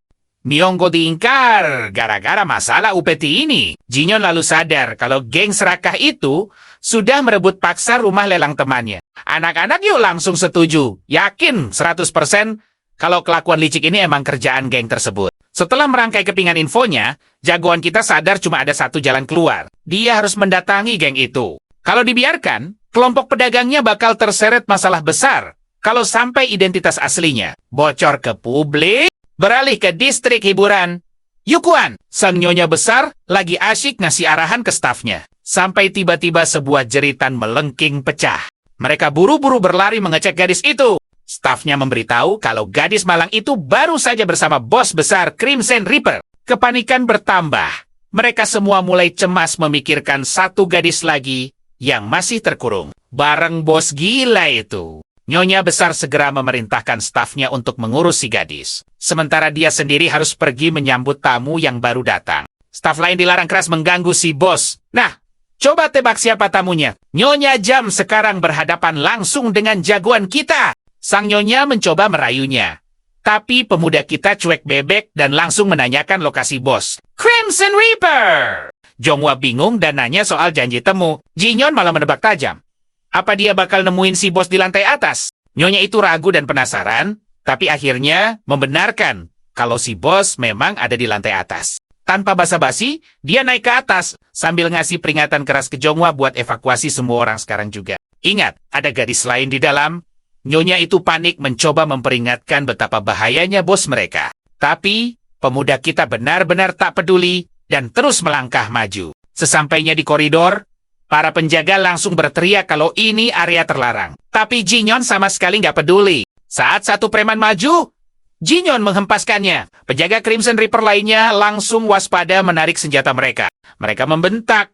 Apa bocah ini nggak tahu berhadapan dengan siapa? Dengan wajah datar, Jinyon malah nanya lagi keberadaan bos mereka. Seluruh ruangan itu ternyata isinya pasukan Crimson Reaper. Segerombolan preman besar langsung menyerbu maju dengan niat melumpuhkan jagoan kita. Jinyon sama sekali nggak panik. Dia malah dengan santai bilang kalau dia juga berniat meratakan mereka semua. Satu preman nekat mengayunkan pedang. Tapi Jinyon menangkap kepala orang itu dan membuangnya seperti boneka rusak. Kroco lain maju menyerang, tapi dia menghindar kilat dan menumbangkan orang itu pakai senjatanya sendiri. Tanpa buang waktu, dia mendobrak paksa satu pintu ruangan. Sayangnya Zong, bosnya nggak ada di sana.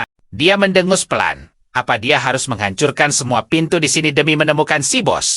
Benar Saka! Jinyon langsung menendang hancur setiap pintu di lantai itu. Tapi bosnya sama sekali nggak kelihatan. Jadi, gimana menurut kalian? Jagoan kita jelas bakal meratakan lantai berikutnya. Sini kumpul, kalian harus lihat momen gila ini.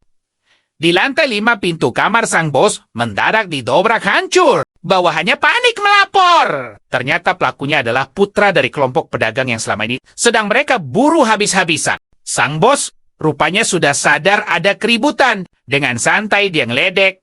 Nanya apa pemuda kita datang buat bayar utang teman lamanya. Tapi Jinyonian membalas dengan sangat tenang. Dia menyindir posisi bos itu ada di lantai yang terlalu tinggi. Si bos meremehkan. Nanya apa dia takut naik ke atas setelah ngelawan semua bawahannya di bawah tadi. Jagoan kita maju tanpa ragu sedikit pun, dia membalas santai.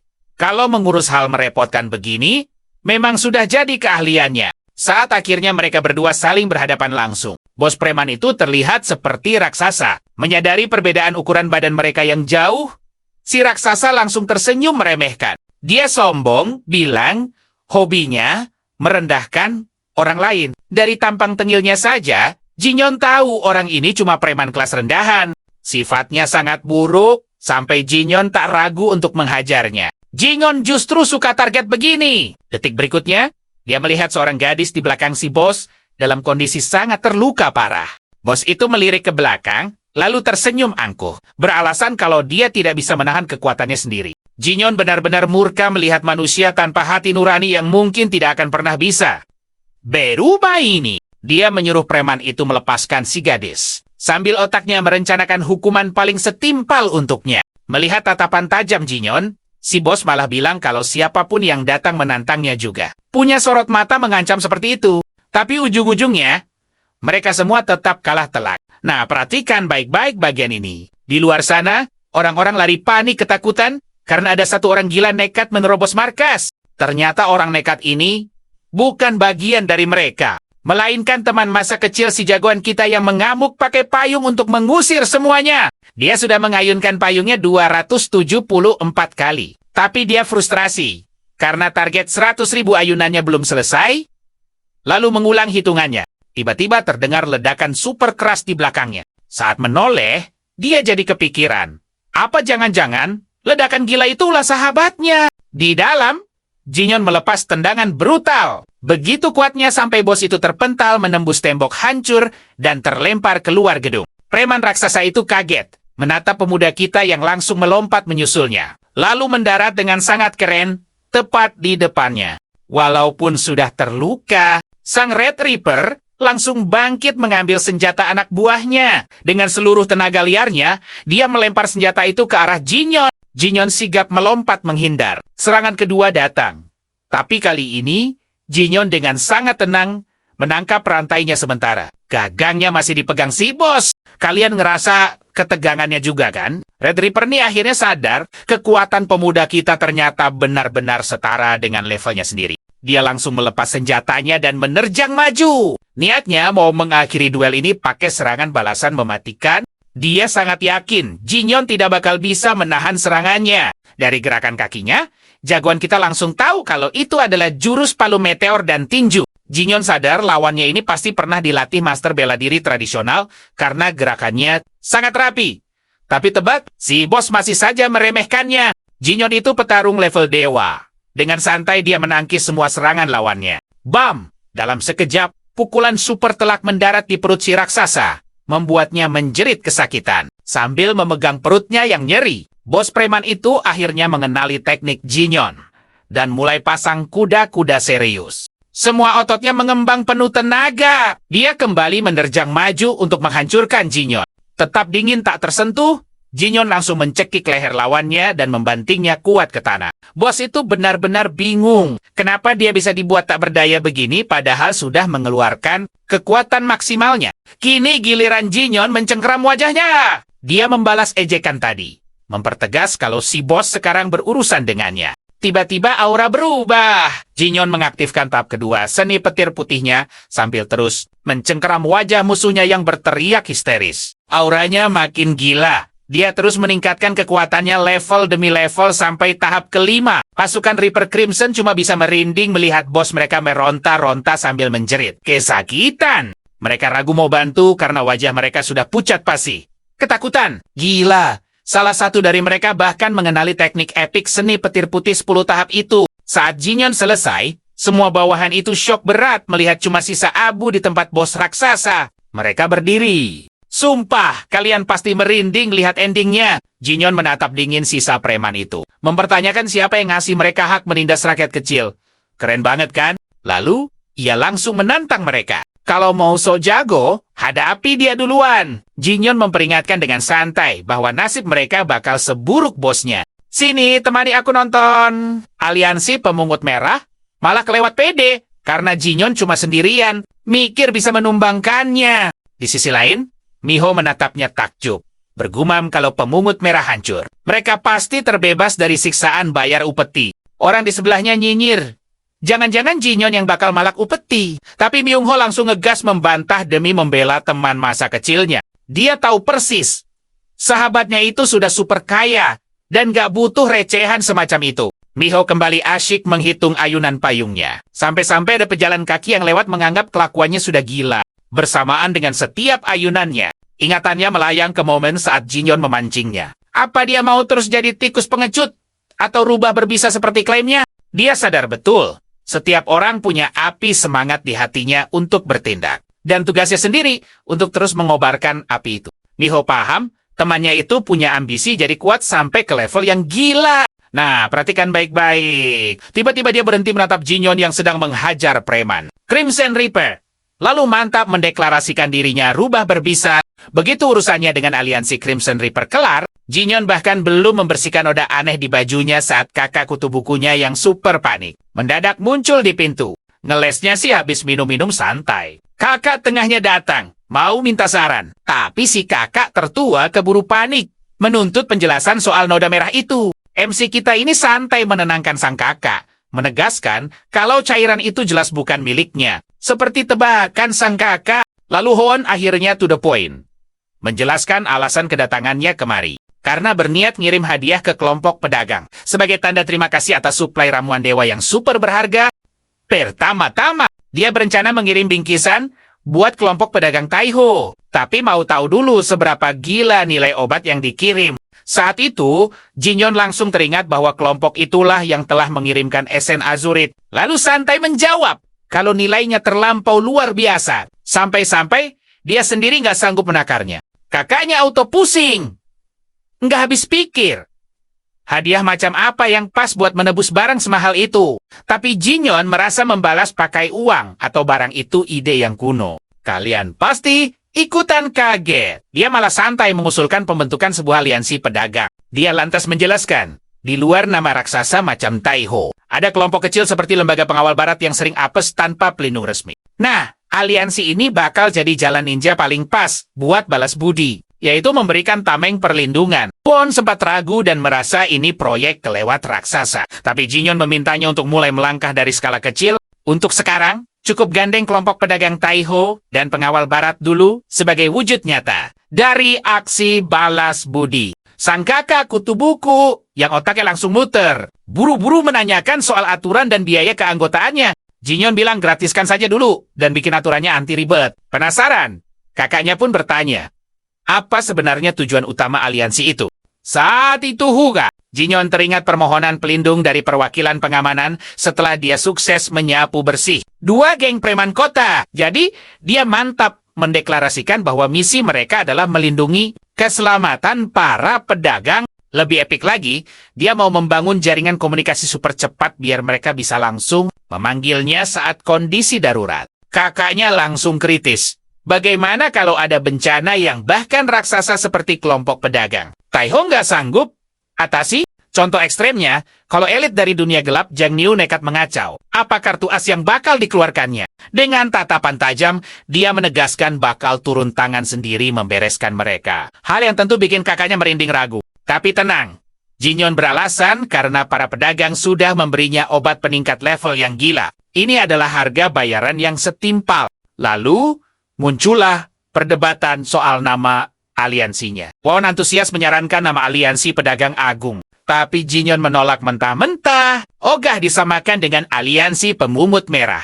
Dia akhirnya meresmikannya jadi asosiasi pedagang agung. Momen itu juga dimanfaatkan Huan buat ngomel tipis, mengeluh beban kerjanya melonjak tajam sejak saudara bandelnya itu pulang. Jinyon cuma nyengir minta maaf. Tapi Huayan membalasnya dengan senyum hangat. Bilang wajar kalau pedagang itu sibuk terus. Tepat di detik yang sama, seorang bawahan berlari menerobos masuk. Berteriak panik kalau ada gawat darurat. Sambil gemetaran hebat, dia melapor kalau Tuan Ouyang dan murid-muridnya mendadak menyerbu masuk. Sekarang gerombolan itu sudah nongkrong di aula utama perkumpulan. Tuan Ouyang datang membawa dendam dari pertemuan asosiasi. Menurut kalian, seberapa kacau pertarungan nanti? Ikuti aku terus ya. Kita akan melihat sang guru menyuruh para muridnya maju bergantian demi memberi Jinyang pelajaran. Lagi pula, reputasi keluarga mereka tidak akan kembali dengan satu kemenangan. Mereka semua langsung setuju. Shin So-ik lalu bertanya apakah temannya akan memakai senjata, karena dia sendiri akan bertarung dengan tangan kosong. Monggong setuju untuk memakai tinju. Namun Won masih ragu dan berniat untuk tetap menggunakan pedang andalannya. Kakaknya langsung mengejeknya. Tetapi Won membela diri. Jinyang sudah pernah mengalahkan petarung sekelas Ouyang Hu yang sangat berpengalaman di Jiang Niu. Monggong mencibir, menganggap Ouyang Hu memang tidak cukup tangguh. Dengan sangat angkuh, dia menyuruh pelayan untuk memanggil Jinyang agar datang menemuinya sendirian di sana. Namun, saudara Yu malah datang dan meminta mereka pergi ke bangunan utama atas undangan langsung. Shang Tuan! Beberapa saat kemudian, para tamu akhirnya berdiri di depan jagoan kita yang sudah menanti. Jinyang menyambut, dan 3 petarung itu memperkenalkan diri. Dia cukup kaget saat Tuan Ouyang meminta maaf karena datang mendadak. Tapi Tuan Ouyang mengaku sangat penasaran ingin melihat langsung kekuatannya. Jinyang paham. Mereka ingin berduel. Lalu bertanya bagaimana aturan main spesifiknya. Tuan Ouyang menyarankan Jinyang melawan semua muridnya untuk ajang latihan. Sekaligus mulai menjelaskan aturan pertarungannya. Siapapun yang pingsan, tak bisa bergerak, atau keluar dari arena, akan langsung dinyatakan kalah. Jinyang setuju. Pertarungan pertama dimulai. Coba perhatikan bagian ini. Karena Tuan Ouyang sangat yakin putranya pasti menang. Sementara itu, Myong merasa Jinyang bukan sekadar anak pedagang biasa, melainkan petarung Jiang Nu hebat, dan mulai menyadari peluang kemenangan Jinyang. Kekhawatiran Jinyang pada Ouyang Hu ternyata benar-benar tulus. Jinyang bertanya soal senjatanya, tapi sebelum Monggong selesai menyombong, satu pukulan super keras dari Jinyang langsung membuatnya terpental ke dinding. Cangkir di tangan Tuan Ouyang sampai hancur berkeping-keping. Jinyang dengan tenang menantang lawan berikutnya, sambil mengingatkan Monggong untuk mencabut pedangnya jika masih ada kesempatan. Giliran Won yang maju ke depan, dan dia segera meminta Shin untuk menjaga saudaranya di sana. Berdiri di hadapan jagoan kita, Won bersiap mengerahkan seluruh tekniknya. Dan Jinyang sangat menantikan itu, agar pertarungan makin seru. Pertarungan berlanjut tanpa membuang waktu. Won langsung menghunuskan pedang tajamnya. Dengan kecepatan kilat, dia menerjang maju dan mencoba menyerang jagoan kita. Tapi Jinyang menghindar dengan mudah. Walau begitu, dia sadar Won memang pendekar pedang yang sangat hebat. Namun insting Jinyang lebih tajam. Sambil terus menghindar, dia membaca pola serangan pedang Won, lalu mulai menyerang balik. Berkat itu, Dia bisa lolos dari tebasan pedang dengan tangan kosong. Kini giliran Jinyang beraksi. Dia memakai seni kilat fase kelima, lalu menurunkan tingkat energinya ke fase ketiga dengan tenang. Wun mencoba menangkis pakai pedang. Tapi satu serangan dahsyat Jinyang dalam sekejap langsung menjatuhkan lawannya itu.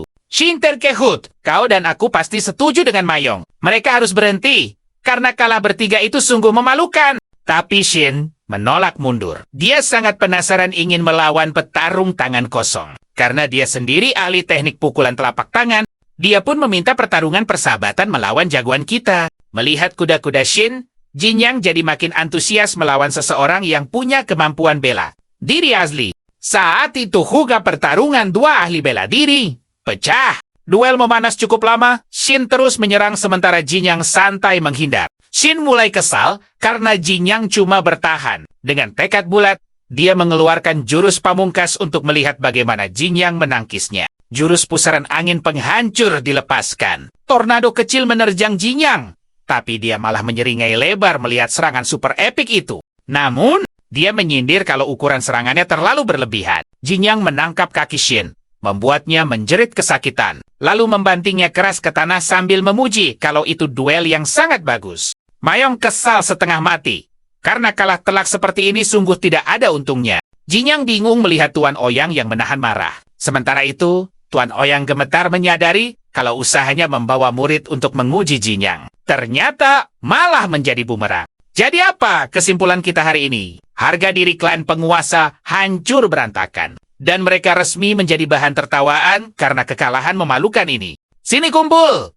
Kita lihat taktik liciknya yang mengajak Jinyang jalan-jalan ke pasar. Sambil mengamati suasana santai di sana, ia menebak kalau Jinyang pasti punya segudang pemasok rahasia dari tempat ini. Tanpa buang-buang waktu sedikit pun, ia langsung menawari Jinyang kursi eksklusif di asosiasi penguasa. Santai saja, Jinyang bisa bergabung secara individu tanpa perlu mendaftarkan seluruh kelompok dagangnya.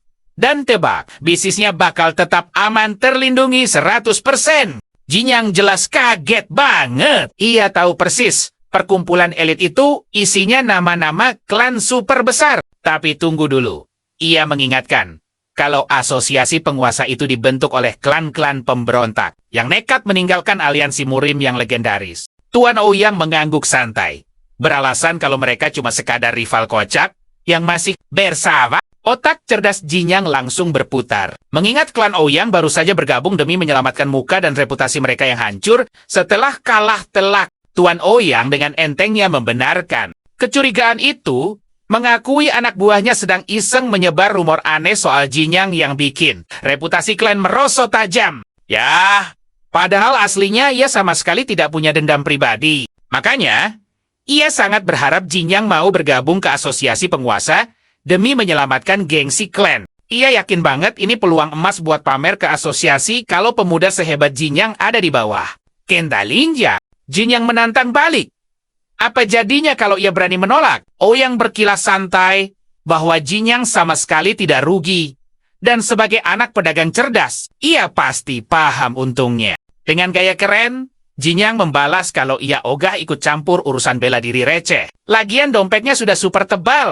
Kemudian, ia menyuruh Tuan Ouyang pergi, langsung menutup percakapan. Mendengar itu, emosi Ouyang langsung meledak, dan nekat mengancam Jinyang. Bertanya tajam apa Jinyang mau seluruh kelompok dagangnya diratakan. Yang sukses bikin pemuda itu terdiam. Ouyang pamer kekuatan, mengklaim bisa meratakan seluruh kelompok dagang itu sambil menjadikan Jinyang musuh publik nomor 1.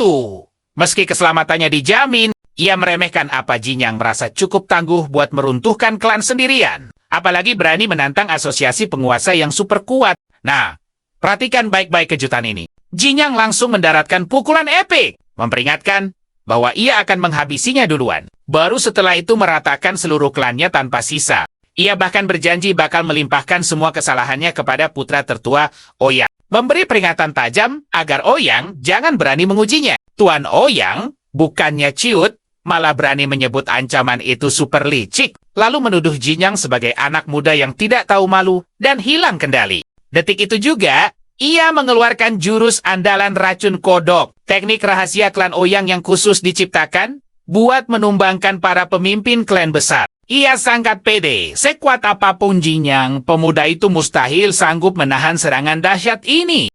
Tapi dia malah syok berat melihat Jinyang memancarkan aura petir yang langsung melahap racunnya. Secepat kilat Jinyang menghajarnya super keras. Ouyang terhempas menabrak dinding dan ambruk ke tanah sambil batuk parah. Jinyang menyindir santai kalau Ouyang ternyata jauh lebih lemah dari tampangnya. Ouyang yang emosi malah berteriak menyuruh Jinyang menyingkirkannya sekarang juga. Karena toh bagaimanapun, akhirnya Jinyang bakal dicap musuh publik dan diburu habis-habisan oleh asosiasi penguasa. Ouyang tetap ngotot kalau Jinyang pasti bakal kalah telak. Mendengar itu, Jinyang mendekat perlahan, lalu berbisik misterius kalau ia akan membuat Ouyang menyesali kesombongannya itu seumur hidup. Tidak lama setelah itu, semua orang melongo melihat Jinyang santai menyeret Tuan Ouyang. Mereka benar-benar syok melihat kondisi Ouyang. Apalagi anak-anaknya. Sang anak memprotes keras, tapi Jinyang langsung membungkamnya, mengancam akan memberinya pelajaran yang sama. Sementara putra lainnya panik memikirkan keselamatan ayah mereka. Dengan senyum tipis, Jinyang menjawab ayahnya masih aman untuk sekarang, lalu menyuruh anak buahnya segera menyiapkan kereta. Putra tertua Ouyang langsung menuntut penjelasan tegas atas tindakannya. Jinyang membongkar fakta kalau ayah mereka nekat mengancam meratakan kelompok dagangnya dan menuduhnya sebagai dalang yang sukses bikin semua orang melongo kaget. Bisa tebak selanjutnya, ia mengumumkan akan melaporkan sendiri masalah ini ke asosiasi penguasa. Ia menyuruh pengawal Ouyang ikut sebagai saksi mata. Tapi sebelum berangkat, Shin mengingatkan kalau asosiasi penguasa itu unik dan sama sekali tidak punja markas. Ia menjelaskan kalau pertemuannya biasa diadakan di rumah-rumah kepala klan. Berbekal info ini, ia bisa langsung menuju perkebunan klan Ouyang yang kebetulan paling dekat. Tanpa ragu, ia langsung memerintahkan pengawal dan saudara Yu untuk menjaga ketat murid serta putra-putra Tuan Ouyang. Terakhir, ia menyuruh kakak tengahnya merangkum laporan kejadian hari ini buat aliansi Murim. Keren banget kan aksi Jinyang? Pastikan kalian terus ikut aku. Sini kumpul. Kita lanjut perjalanan gila mereka ke markas Moyang. Di kereta, Ouyang terikat pasrah dan mulai panik. Jinang menjawab santai. Tiba-tiba, Ouyang yang kehausan merengek minta minum pada pengawalnya. Pengawal itu malah ragu. Takut-takut melirik pahlawan muda kita yang sedang memimpin. Lucunya, Jinang sampai takjub melihat tuan klan besar masih bisa memerintah. Tapi tentu saja, dia menolak tegas. Instingnya jalan, orang ini jelas eksekutor sewaan. Langsung Saka Jinang menyetrumnya dengan petir. Sang kusir kaget melihat percikan kilat itu. Tapi Jinang menyuruhnya tancap gas. Ia lalu mendesak penjaga lain. Soal koneksi mereka dengan grup bayaran itu. Penjaga itu gemetar. Mengaku mereka dari kelompok elit bernama Emas Perak. Nama itu diambil dari sistem peringkat mereka, dan dia menyombongkan diri sebagai agen level perak. Penasaran, Jinang bertanya pada Ouyang berapa harga untuk menyewa kroco-kroco semacam ini. Ouyang awalnya bungkam, tapi pemuda kita memberi ancaman kecil. Memaksanya buka mulut dengan panik. Dia mengaku bayar 800 nyang, harga fantastis. Tapi jagoan kita cuma tertawa. Bilang nyawanya jauh lebih berharga dari nominal receh itu. Alasannya, bos eksekutor itu pasti berencana menghabisinya juga setelah target utama mereka hancur, total tanpa sisa. Dia menjelaskan, ini trik kotor paling klasik para klan untuk cuci tangan. Perhatikan baik-baik. Beginilah cara licik mereka menyapu bersih semua bukti kejahatan. Intinya, nyawanya tidak sebanding dengan 800 nyang. Jinang malah menyindir agen itu untuk latihan lebih keras, supaya harga dirinya ikut naik. Nada suara Jinang berubah. Menyebut orang yang merenggut nyawa demi koin itu sangat tidak manusiawi. Dia bahkan bertepuk tangan sinis, mengejek jalan hidup si agen yang sangat menyedihkan. Dengan santai dia pamer dari 3 agen bayaran tadi, sekarang cuma sisa 1 yang babak belur, dan 1 lagi sudah tumbang total. Singkat cerita, kereta mereka akhirnya tiba di gerbang kediaman Ouyang. Warga sekitar langsung heboh mengenali Tuan Ouyang, menatap bingung pada sosok misterius Jinang. Tak lama, Ouyang bin sang ketua klan muncul. Kaget melihat kondisi Ouyang, dia lalu menatap Jinang dan menyebutkan namanya. Bin juga memperkenalkan dirinya, walau dia sedikit bingung karena seingatnya Mo Yongchu masihlah sang pemimpin klan. Bin menuntut penjelasan, kenapa sosok penting seperti Ouyang diseret Jinang seperti penjahat kelas teri. Jinang tersenyum tipis, bersedia membeberkan kronologi aslinya dari awal. Anak buah Bin mulai panik. Menyadari ini skandal besar. Apalagi kalau aliansi Murom sampai mencium jejaknya. Namun Bin menenangkan pasukannya, lalu bertanya apa motif Jinang membawa kekacauan ini padanya. Bin ragu pemuda ini mengerti betapa berbahayanya asosiasi penguasa. Dia menebak Jinang sengaja datang untuk membongkar kedok mereka lebih awal. Kalian pasti mikir Jinang ceroboh kan? Bin juga bingung bagaimana strategi pemuda ini membereskan masalah tersebut. Dalam hati, Bin merasa opsi terbaik adalah menyingkirkannya. Tapi menghabisi Ouyang, Sang akan memicu perang total dengan klan Ouyang dan mengundang radar. Investigasi aliansi Murom. Tiba-tiba, Ouyang histeris menyalahkan Bin. Dia teriak bahwa semua ini terjadi gara-gara ejekan Bin yang memaksanya bertindak nekat. Ouyang lalu menangis memohon perlindungan Bin, menjatuhkan harga dirinya, dan berjanji akan melakukan apa saja. Melihat itu, Bin mendesah kecewa. Ouyang benar-benar sudah hancur. Dia segera menyuruh pasukannya meringkus para penyerang itu, memastikan mereka dikurung rapat dan diawasi ketat. Bin menunduk sopan, meminta maaf atas kegilaan Ouyang, dan menjamin persekutuan penguasa akan memutus semua dukungan untuk klan tersebut. Sikapnya berubah ramah. Dia mengundang Jinang makan siang yang langsung disetujui. Dalam sekejap, meja penuh hidangan mewah dan jagoan kita makan dengan sangat lahap dan gembira. Di seberang meja, Bin masih pusing. Bagaimana bisa monster muda seperti Jinang menumbangkan kepala klan Ouyang sendirian? Sambil menyelidiki, Bin memancing pertanyaan soal strategi rahasia apa yang disiapkan Jinang untuk ke depannya. Karena jelas, melenyapkan Sang secara brutal bukan pilihan. Mereka butuh taktik cerdas dan elegan. Jinang malah membalikkan pertanyaan padanya. Jadi Bin memaparkan idenya, menyerahkan Sang ke aliansi Murom untuk membongkar kebusukannya. Sekaligus melempar semua aib itu ke pundak klan Ouyang sepenuhnya. Demi reputasi asosiasi penguasa siap menelan kerugian ini. Dan Bin sangat yakin para tetua klan lain pasti setuju. Jinang tersenyum lebar mendengarnya. Lalu dia melempar pertanyaan pamungkas. Apa benar mantan ketua Moyang Chu sudah pensiun? Tahan napas! Kejutan selanjutnya menanti kita. Ayo kita pecahkan misteri ini bersama. Bin menyebut Jinang sangat tertinggal berita dunia persilatan karena ayahnya telah menghilang selama setahun penuh. Wajahnya menampakkan keterkejutan luar biasa. Bin menjelaskan tim pencari dari cabang utama gagal menemukan satu pun jejak. Sang tokoh utama menyadari satu hal penting. Waktunya sama persis dengan reinkarnasinya, yang berarti Chu juga lenyap bersama dirinya saat itu. Ia lantas bertanya, apakah Chu memiliki sejarah permusuhan dengan faksi iblis? Bin membantah. Faksi iblis sudah tertidur 20 tahun lamanya. Jika mereka bangkit, ia pasti tahu, apalagi menyerang ayahnya tanpa alasan yang jelas. Mendengar penjelasan itu, perhatikan bagian ini kawan. Ia langsung teringat masa lalunya yang tiba-tiba disergap dan dilenyapkan tanpa alasan. Membaca situasi, ia menguji Bin dengan bertanya, bagaimana nasib sang ayah jika dikeroyok pendekar? Pedang, Bin dengan yakin menjawab ayahnya, takkan mudah ditumbangkan oleh musuh semacam itu. Pemuda itu membalas, bagaimana jika para pendekar tersebut memiliki tubuh kebal tebasan? Bin langsung terdiam bingung. Kenangan pertarungan terakhirnya kembali berputar. Para pembunuh bayaran itu anehnya masih sanggup bertahan meski terkena energi petir fase ke-9-nya.